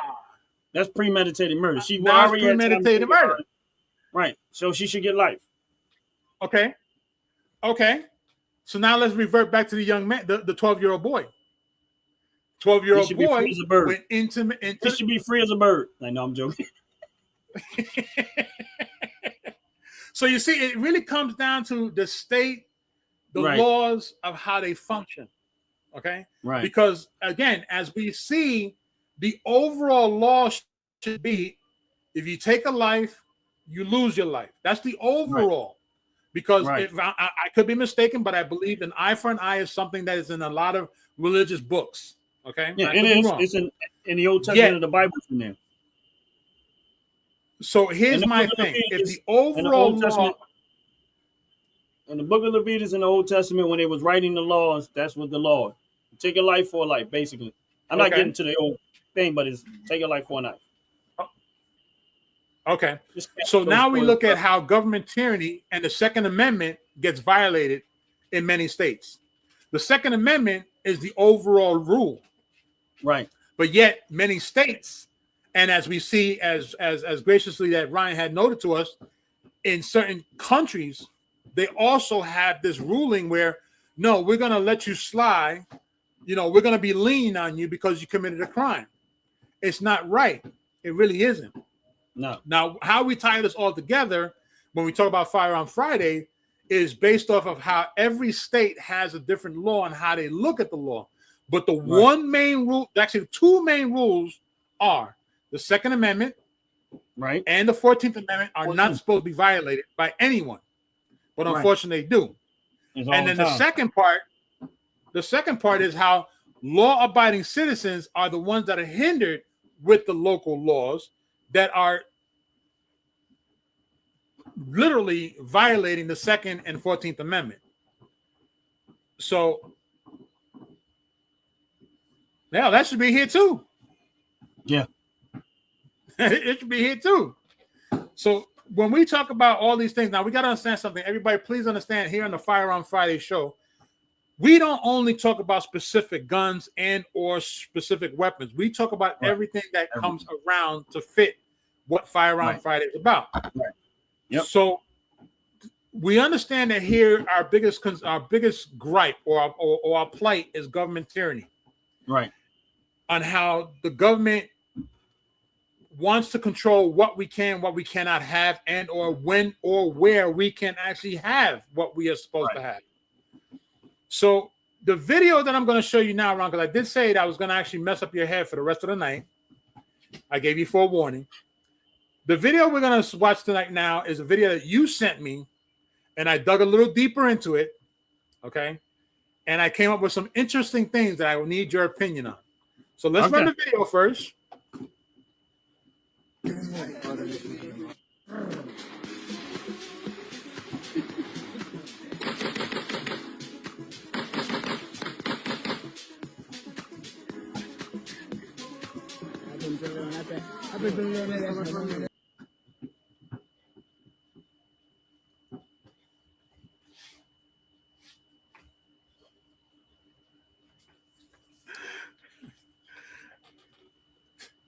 I'm not going to play it again.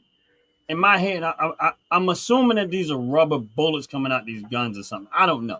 This don't even make sense. Rose, you got to get down. She keep jumping back up on me like, you got to stay down. All right, I'm not even going to fight with you. She wants to be next to her pop-pop. Yeah, I'm good. All right. But yeah, I don't... I'm hoping there's a good reason for this. I'm hoping. I can't imagine what could possibly be. 6-inch bullets flying 6 inches from my head, but hey. Now the video that I couldn't download the video that you sent me, Right. which was very similar It's to the that. same thing. It looked like the same one, but I know It wasn't because the one you sent me was the instructor firing a pistol into the dirt. This one guy was is having a actually rifle. using a rifle Right. into the dirt. Same concept. But why? You know how we talk about how instructors are doing things incorrectly? In this specific country, I found where that video came from. Okay. Because, of course, the one had presented the video that you sent me, a good trainer, a good shooter, fantastic guy. His name is James Well, I believe, James Well, or James Warewell, something like that.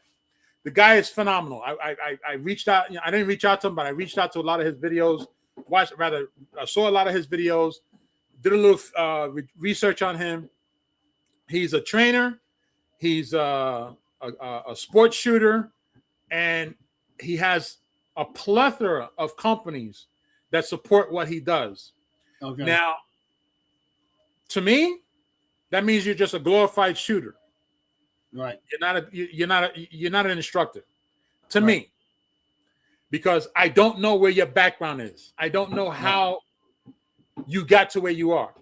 Right. Without that knowing, I cannot justify that you know what you're doing. So he was gracious enough to put that video up there, and he made a comment to that content creator, telling that content creator they still had time to take that video down, which is the one that you sent me with the guy firing the pistol. The same exact way. Somebody laying on the ground, firing 6 inches from his head, and the guy turned around and asked, the content creator said, "Why do I need to take it down?" He never answered him. Right. And of course, that intrigued me to find out why they had this back and forth. Yeah. So it comes out that the video, what we just watched, is actually in Africa. Okay. Okay. I had a feeling that it was, but I just wasn't sure, and I didn't want to. I didn't want to lean towards it, just because of the atmosphere. There looked like someplace in Africa. That was it. Just the scenery. Okay. That was the only reason why I assumed it, but I didn't know. Now here's the funny thing. Do we know why they train that way in Africa? I mean, I guess they're trying to give you a real life experience. If you're Exactly. But, Because exactly. So we can't say that it's right or wrong because we're here in the United States. We do things differently. Right. So the way we train, let me rephrase that. The way we are seen to teach other people about firearms is not the same as it is in other countries. Right. So that's the first thing we have to understand is why was it being done that way? We know that in Africa, unfortunately, there's a lot of rebellious people.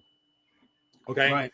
And these people, they don't have an idea of what they're really doing. They just want to intimidate you with the sound, because that's something that we spoke about as far as the silencers. The silencers were created so that you don't get confused when you're firing your weapon and get startled from your own weapon. Remember, we spoke about that.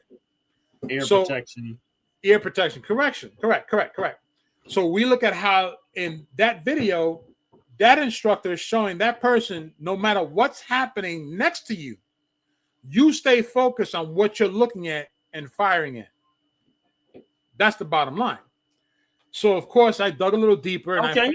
Put a speaker beside him with some ammo sound. Oh, that ain't gonna work. You need real life stuff that goes on like that. I'm sorry. I just don't. You can't. I just feel like you're putting someone's life at the. If I'm training you for war, in that type of situation, you're going to end up killing me before we get on the field. It takes one mistake with that bullet to put one in his head. This is true. Now, here's the funny thing. If we go back to the 1940s, 1950s for just a moment. Okay. When people were being forced into the military, they were not really taught what to experience when they're actually in the middle of combat. They had live rounds being thrown at them. So that same concept was considered to be normal. And of course, Ron has frozen. So as Ron returns, we're going to run this 30-second commercial because I know my brother Ron would appreciate it. So with that, stand by 30 seconds, please. Fellas, ladies, you're looking for lotions, you're looking for beard oils, but unfortunately everything you get from mainstream got chemicals in it and it's probably killing you?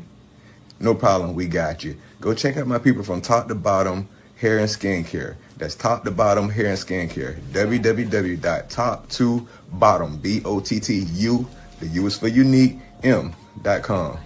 Tell them I sent you.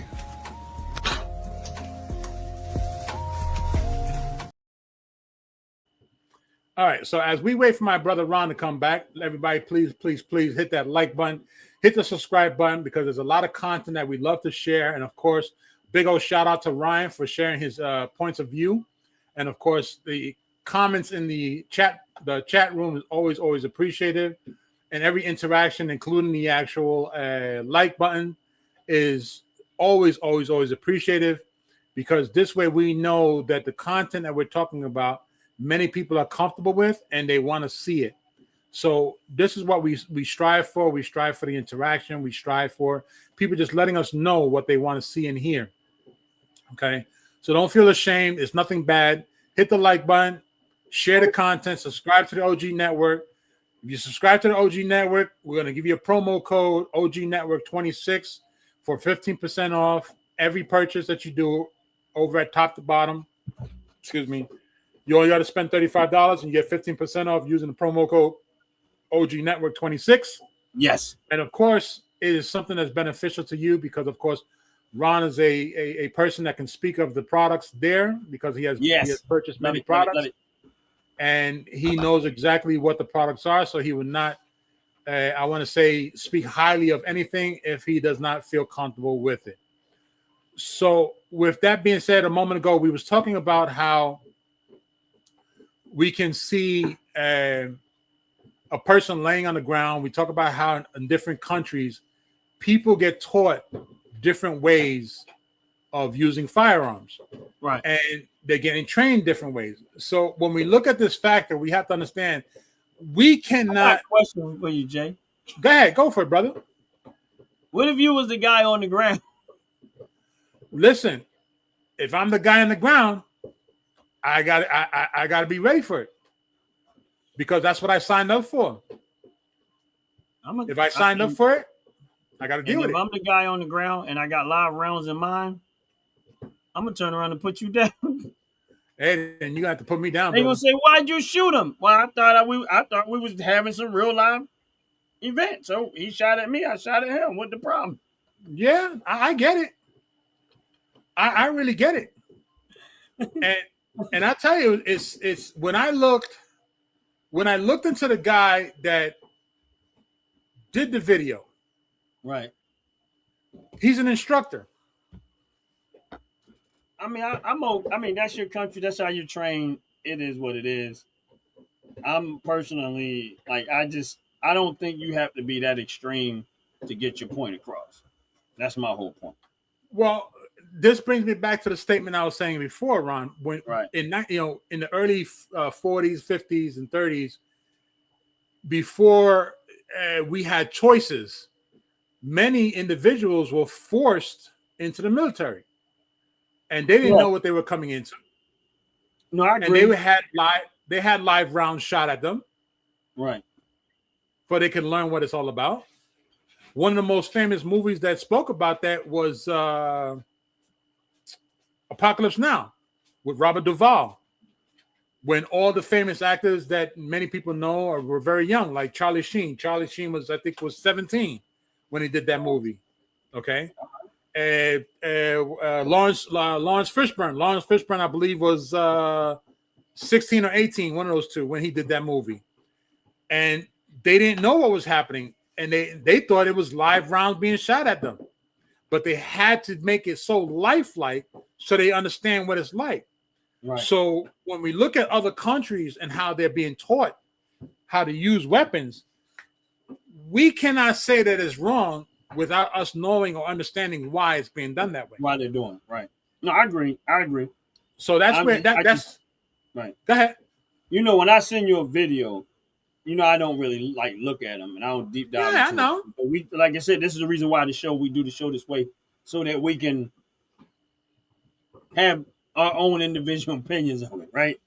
Facts. Now, I agree with you that, you know, this is the way they train. That's fine. I would quit at that moment.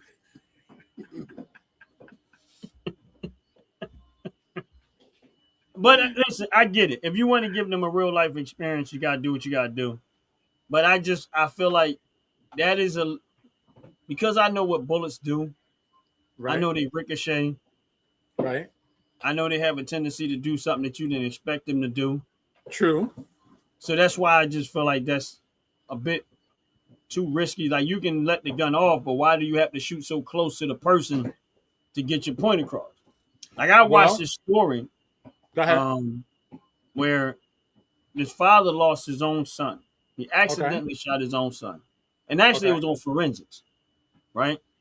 His father was in a gun competition where they competed in gun competition. Okay. Right? They was at an outdoor gun range, but there's a building, a facility that's like a little ways from there. And somehow the bullet went through the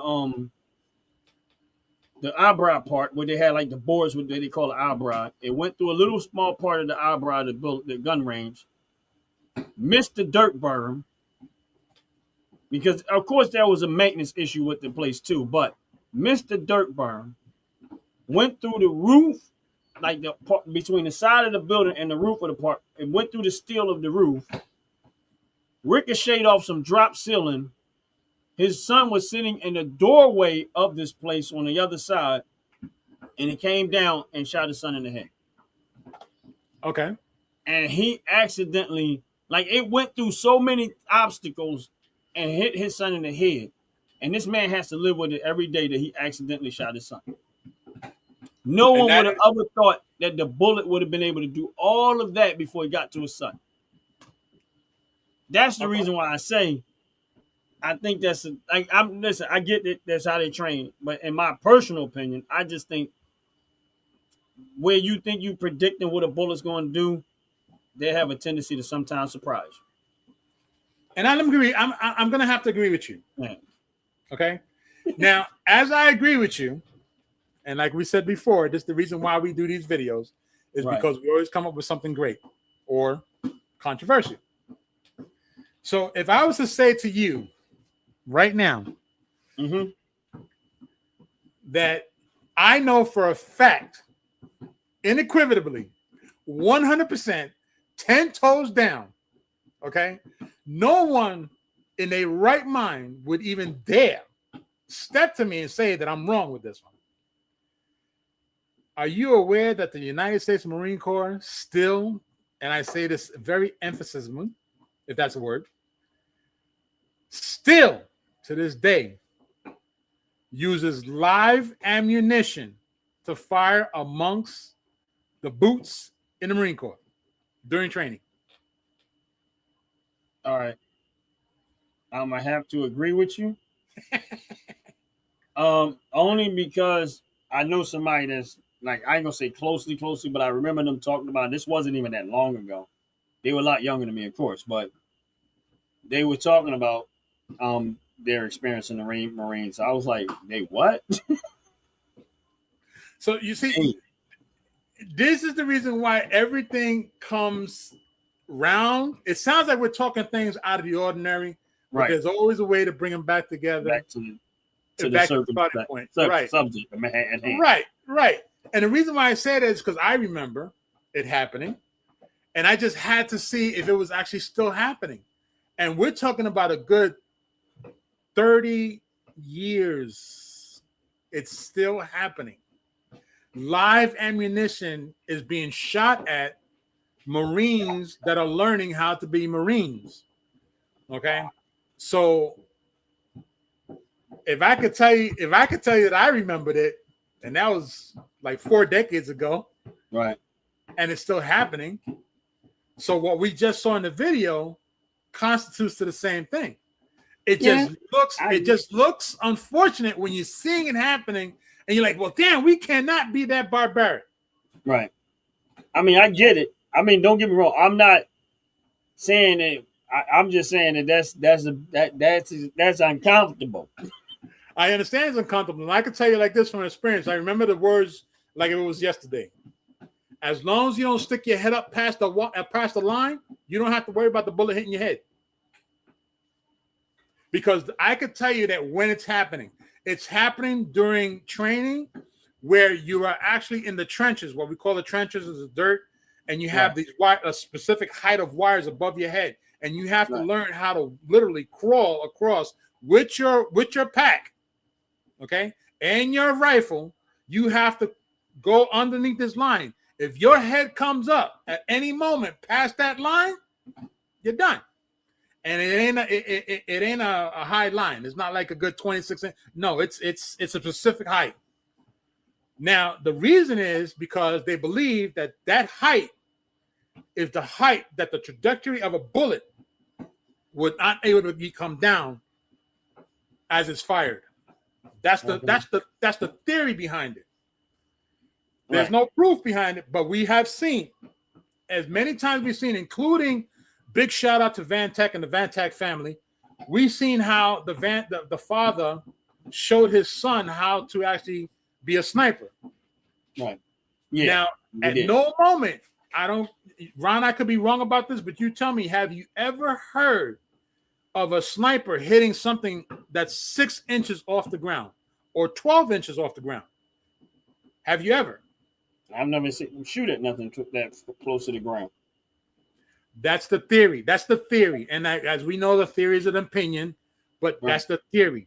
Nothing under 16 inches would be fired upon because there's no guarantee it's going to hit that target at 16 inches or lower. That's why they teach you that in the Marine Corps, when you crawling, you better crawl 16 inches or lower. You might have a chance to survive. So, when we looked at that video, I don't know. I never been, but I think there might be. I mean, I don't think that they're saying that there is nothing going to happen. I agree with you. I think there's more like it's a theory, but that's not a guarantee. It's not a guarantee. Of course, it's not a guarantee. Nothing is. The only thing is in life is guaranteed. You're gonna die. You're gonna die. That's the guarantee. Guaranteed. That's why you need to buy these light pills.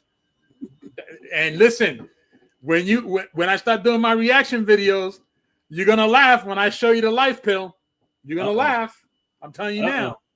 You're gonna have a real good laughter in this one. So before we start getting ready to run at it, is the one last video, or maybe one to second last. Okay. I want to show you and want your opinion on it. Is because of course we talk about training. We talk about gun safety. We talk about who should not actually be taught to use a firearm. So, Ron, before y'all screenshot this like it's some type of evidence, hold it tight. Let me just make one thing clear. Yes, those are my sons.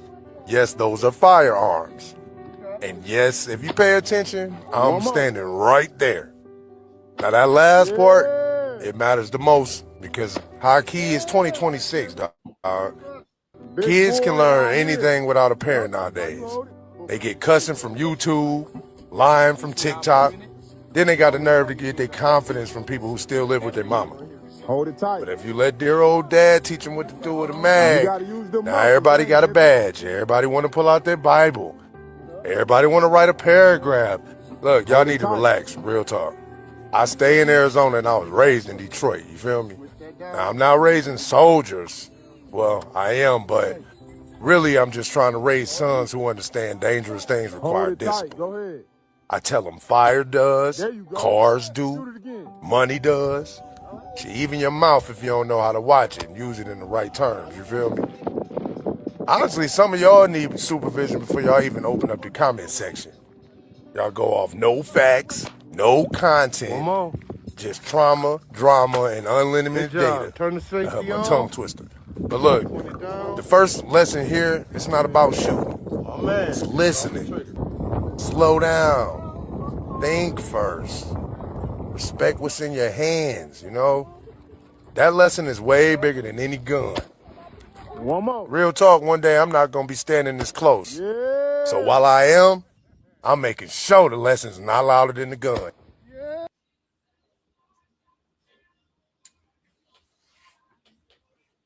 I agree with him. I mean, I agree. I agree. I think I think as for kids, at that age, like he said, they're gonna learn, and a lot of times they're gonna learn the wrong way. Now, I don't think these kids were well learned. I will say that much. But I'm glad that he's training them. I'm glad he's teaching them, and I'm glad they're not getting it off the streets where they don't teach you right. They don't teach you this. They don't teach you that. Now, he might not be the best trainer, but like I said, I didn't see a whole lot of clean finesse. But I'm glad that he's teaching them and he's teaching them the right way. And over time, they'll get a lot better than what they are. It did not look like they was doing this it didn't look like they knew what they were doing on a professional level. They looked like they were in the beginning stages of how to just the basic of how to use a firearm. That's what it looked like to me. They didn't look like they've been doing this for a while. But I'm glad he's doing it. Instead of them learning from the streets and go out there and thinking they better than everybody because they got a gun, and that's not what this is about. Right. Well, here's the thing. I agree with you partially. Okay. And the reason why I agree with you partially is because the things that you mentioned are correct. Where I found difficulty in watching the video was not at not one moment did any of those two children made sure that there was nothing in the chamber. Oh, no, I agree. Okay. That's where for me, he had to tell him put the safety on. That was the reason why I said they looked like they was in the beginning stages of training. Well, because there was a lot missing. To me, there was more missing. Right. And that's what we talked about. Moses always assume the gun is loaded. Right. Always. So when that young man, after he pulled that trigger and he went and picked up the pistol, looked down at it, he could have pulled the trigger and shot. If there was anybody in front of him, they would have been shot. Right. Yeah. Because he did not securely look at it while it was facing down. The young man with the AK. That's why I said it wasn't no clean. This wasn't no clean look. I was being nice when I said it wasn't no clean look. I said it wasn't one. They didn't look like they were well done, well professional with this. I said it looked like the beginning stages of somebody learning how to use a firearm because there's a lot. There's so much missing in this that I did not want to be too critical because I was listening to his message. So his message to me was like, okay, I don't think they're at the stages of where they're like you could say, oh, you can tell these kids are well trained. No, they didn't look like that. They looked like they were far from well trained. They looked like that this was their first shot, maybe second at the most. I'll agree with you now. But what I also think that is he needs to sit the guns down and have more conversation. Yes. With them. Yes. The obedience. I'm going to piggyback off of what you had said to me once before, and I graciously am humbled that you used that phrase, and I'm going to run with it. He has not taught them the obedience way to be with a weapon, because if he had taught them, or if he is teaching them, he needs to emphasize the obedience part first, because even to how they're struggling with the weapon and the weight and so forth, you have not taught them how to manage that weight. Firing, anybody can fire a weapon. That's the unfortunate side. It's how to manage that weapon if it starts getting a little reckless on you. Right. That comes back with the obedience part. Right. And I'm glad you gave me that ways word. To go. Yeah, they got ways to go. Definitely. A lot of ways to go. Definitely. And it's funny you say that, right? When we start talking about obedience. And I don't know if I ever told the story, but I was at the range with my niece and my nephew. And I went to the range with them. And my nephew, I'm not going to say this was the first time because I don't know. It might have been his first time. Mm-hmm. But going to the range. But what I respected about him is that he was He stayed with this, and he was being obedient. He asked questions. He was following to the hilt. Every instruction that I gave him, he remembered it, and he never deviated from it. Okay. And after it was all over, we went home. I was talking to my niece, and she was like, "Yeah, he really enjoyed himself. He had fun. He was like, he have a different respect for gun. He wants to do it again." Right, and right. my niece was like, she's kind of asked like, "How do you think?" I said, "Let me tell you something." I said, "I would trust him side by side than I would trust a lot of people." I said, because he did not come in there like he knew what he was doing. Right. He went straight into a student mode and listened to everything that I said, to the point that I was impressed because he started reiterating the information to his sister. Okay. And he was watching her closely to make sure that she did not make mistakes, even though they both heard the same message at the same time. Right. They knew everything told, but he still was like, "No, sis, don't do that, blah, blah, blah, this and that." And and I said to her, I said, honestly speaking, if it's something that he enjoyed, he seemed like he embraced it, you might want to send him somewhere where he can actually learn how to do gunsmithing and stuff. I said, because he likes it. I said, don't look at it as a negative. If this is something that he embraced, he might learn how to build weapons, manufacture them, make them, design. He might come up with a new design for something that nobody thought of. I said, right. Because it's rare to find somebody in a teenager's age, because I think we took him there. I think he was 16 at the time or 17. Okay. I'm going to say 16. But he was so on. What's up, mental raccoon?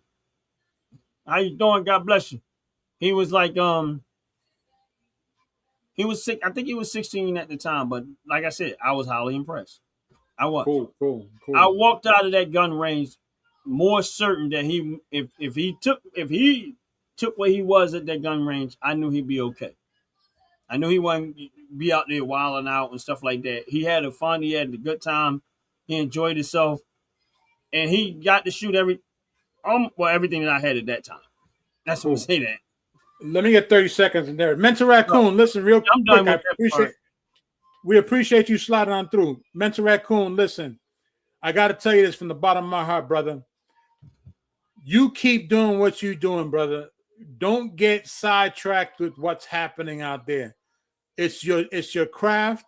It's your enjoyment. It's what makes you whole. It's what gives you joy.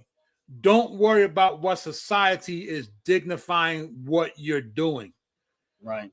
You keep doing what you're doing. I saw and heard something a while back, and it kind of bothered me. So please, Mental Raccoon, if you're still in the live, you're still in the chat, just keep doing what you're doing, brother. You got a talent that many people do not understand. Okay, you keep doing what you're doing, brother. Please keep doing what you're doing. I agree. Please. I agree. Let the haters hate. That's right. The haters are only gonna make you much more better. That's it. Let the haters be your motivators. The more they hate, the more you motivate. The more you do what you do. That's right. Please don't stop doing what you're doing. Right. Real talk. You love it. Just keep doing it. Now, I apologize, Ron, for coming on because I didn't want him to jump out. I didn't want him to jump out and not miss out what I was saying. I hope good, bro. I'm good. I mean, because I heard something. Too. I heard something that put a pin in me, and I didn't like it. And I just want him to know from me. I wanted him to hear it from me directly, versus reading it.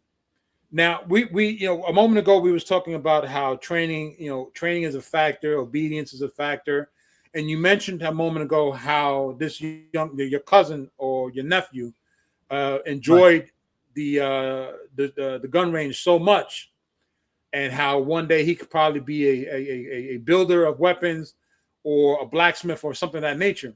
So the next video I want you to see, I want your opinion on it, based off of what you said about your nephew or cousin. Hey, baby, about to go sight in one of my guns. But look, I want to show y'all something, bro. This thing called the Gun Guardian. See this right here? So fire. You can even lock your trigger up. Check it out. Look how it fit. Close your bag. You ain't got to worry. You can have your scope, anything on it, man. This thing real cool. Gun Guardian. Pull it down. Or you just pull it down, back, and you can leave it like that. That's on your side, I think. Might be. I don't know. Might be on my side.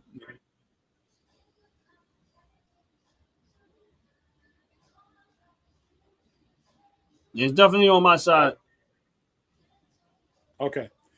Well, that young man.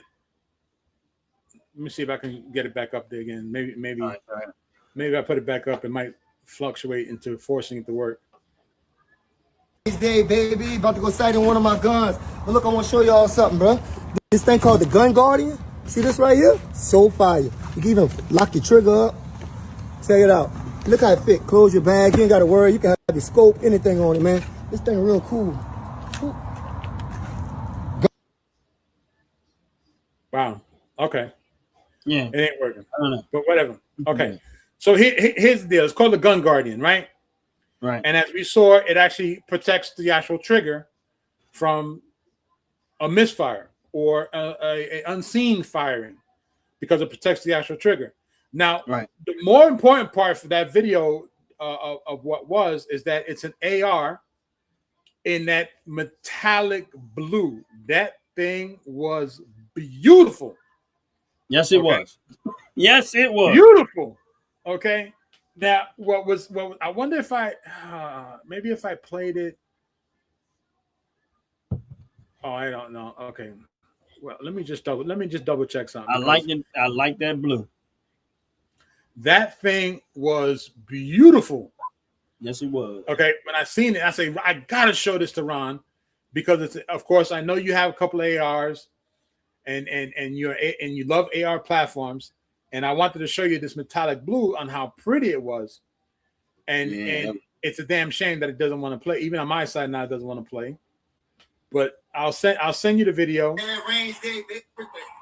And guess what? It's Juneteenth. It's Juneteenth. You know what I'm gonna do today? Hold on. That might work now. Hold on.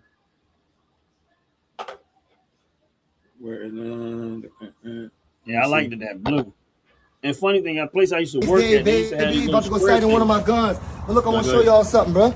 Let me get my magazine right quick. Yeah, okay. Shoot, I got a different trigger guard right here, and it's still blocking my down. Or you just pull it down, back, and you can leave it like that, or you can guard your trigger. And look, I got a different trigger guard right here, and it's still blocking my trigger. Still can't touch it. Pretty cool, man. Y'all go check out Gun Guardian, man. Y'all go check out, where's my magazine? Let me get my magazine right quick. Shoot, I'm already hyped. Let's see this thing. In a minute, baby. So basically, I'm gonna let a couple shots off.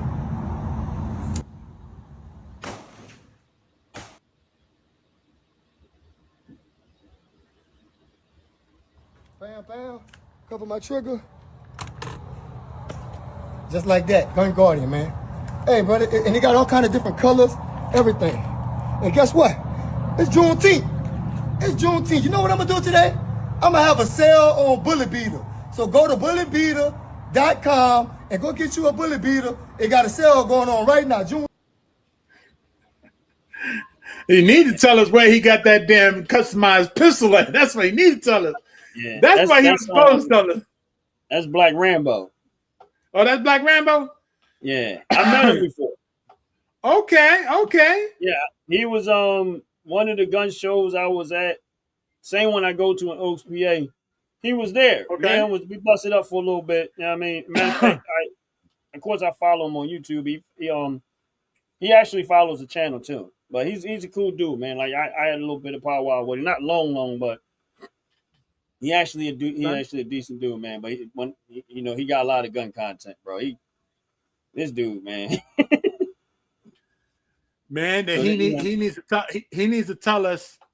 He needs to tell us where he got that dang gun customized like that. Yeah, it was nice. That blue was nice. That metallic blue is fire. Yeah. They used to have this little part where I used to work at that had that same color blue on it.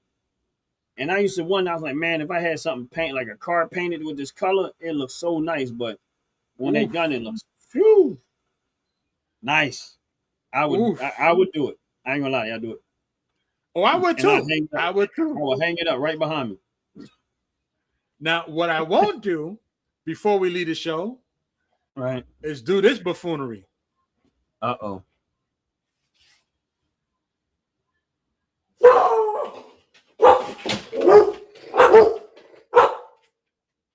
Glitter guns. Now, look. I ain't gonna stop anybody else.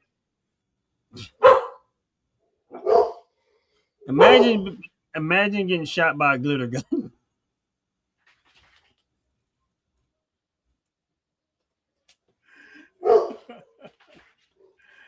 Listen. And I hate glitter. I think glitter is demonic, bro. It gets everywhere. Everywhere. So Everywhere could you imagine you you pick up that? Really, Rose? She's back again, bro. She wants your attention. She's doing to you what these are doing to me. Oh man. Your attention is not supposed to be there anymore. That's what they're saying. I know. You are a Rose. That's what they're saying. Yeah. The funny thing, I've been training them how to sit, which with cats ain't like dogs, bro. No, they're not. They as stubborn as a stubborn mule. Yeah, but I got them doing it. My lady didn't think I could, but I did. Congratulations. She was like, I never thought you would be able to train. She said, let me find out you the cat whisperer. But yeah, I got them trained. They're that's as far as I made it though, is just getting them to sit. Yeah, that's a major milestone for cats. Rose did it first earlier, but it took a while for Lily. It took probably a couple of more weeks before even she started realizing what I was doing, and she started doing it too. So now they both. Of course, I had to use treats to do it, but it actually worked with them. They do it on cue now. Congratulations, that's what's up. Yeah, they spoiled though. I like them though. These are my little babies. Hey, listen. They good cats though. They real good cats, man. I like them as long as you have them. Yeah. Say hello to Uncle Jay. Say hello, Jay. Hi, Rose. She's like, yeah, whatever. Get my treat. Funny when she was sitting on my lap before you was talking, she just kept staring at the camera, looking at you like. She's like, what is this imbecile talking about? Right. Yeah, great show, bro. Great show. Like always. Absolutely great show. I mean, we're gonna keep this train rolling. Real yes, talk. Sir. Keep this train rolling. I like it, man. I like it. You know what I mean? Like I said, I like where we're going with this and educating the crowd, giving them something positive to look forward to. For those of them, tell your friends, tell your family. Every Friday, except for next Friday, we will not be here. I'll be out of town, of course. But next Friday, we will not have the show next Friday. So, but every Friday at 7:00 p.m., we have Firearm Fridays. Unless something changes, which can happen. And we do this show live. We share, we share stuff that we may see. I send him a video. He may send me something, and we'll talk about it on the show. And that's why we try to have these conversations on the show so that we can have our own individual opinion about what we see and respond to it, and an audience can engage with it, because that helps us educate each other. You know what I mean? It helps us educate each other on firearms, safety, and stuff like that. And one thing I want to say before we get up the show, and I'm gonna let Jay say what he has to say after I say this, is that wherever you go, whether it's walking down the street, in a building, visiting somebody, wherever it is, this is just my take. Try your best to leave it slightly better than you found it. If there's anything you want to do to make the world better, wherever you go, if it means just make people smile before you walk out the building, you left there, made them a little bit. You made that place a little bit better than you found it. And I think if we all had that attitude, the world would just get a little bit better and a little bit nicer. And that's just my take.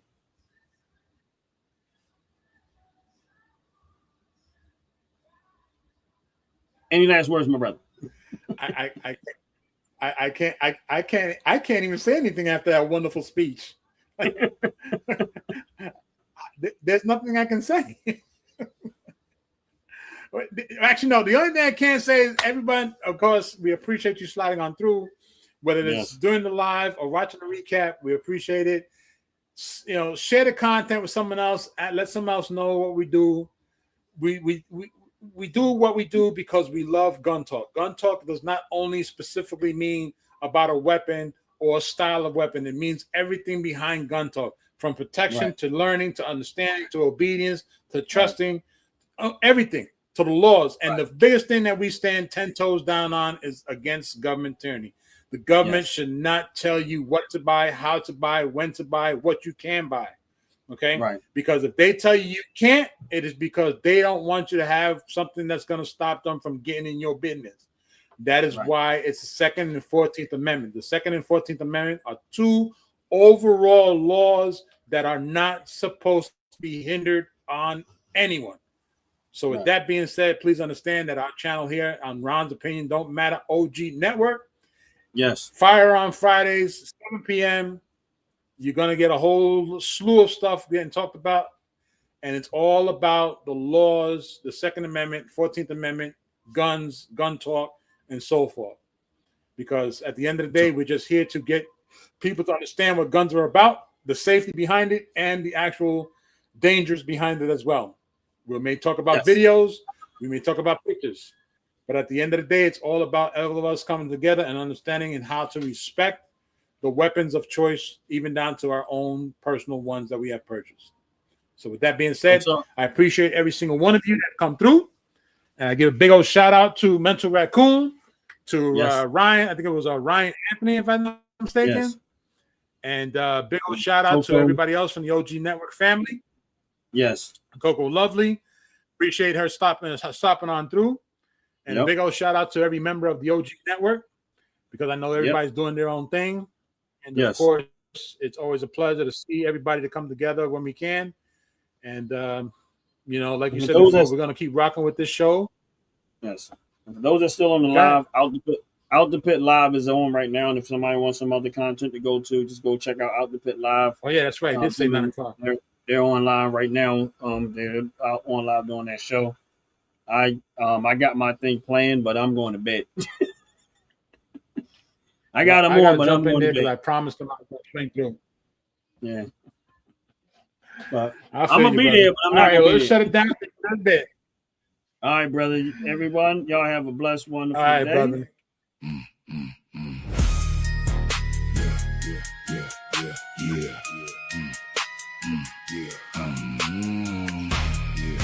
Fellas, ladies, you looking for lotions, you looking for beard oils, but unfortunately everything you get from mainstream got chemicals in it and it's probably killing you?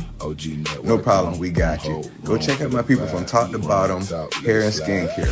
That's Top to Bottom Hair and Skincare. www.top2bottom, BOTTU, the U is for unique, M.com. Tell them I sent you. Make a whole night something. Hands up, don't panic, we came for the win. Flow start shaking when the crew walk.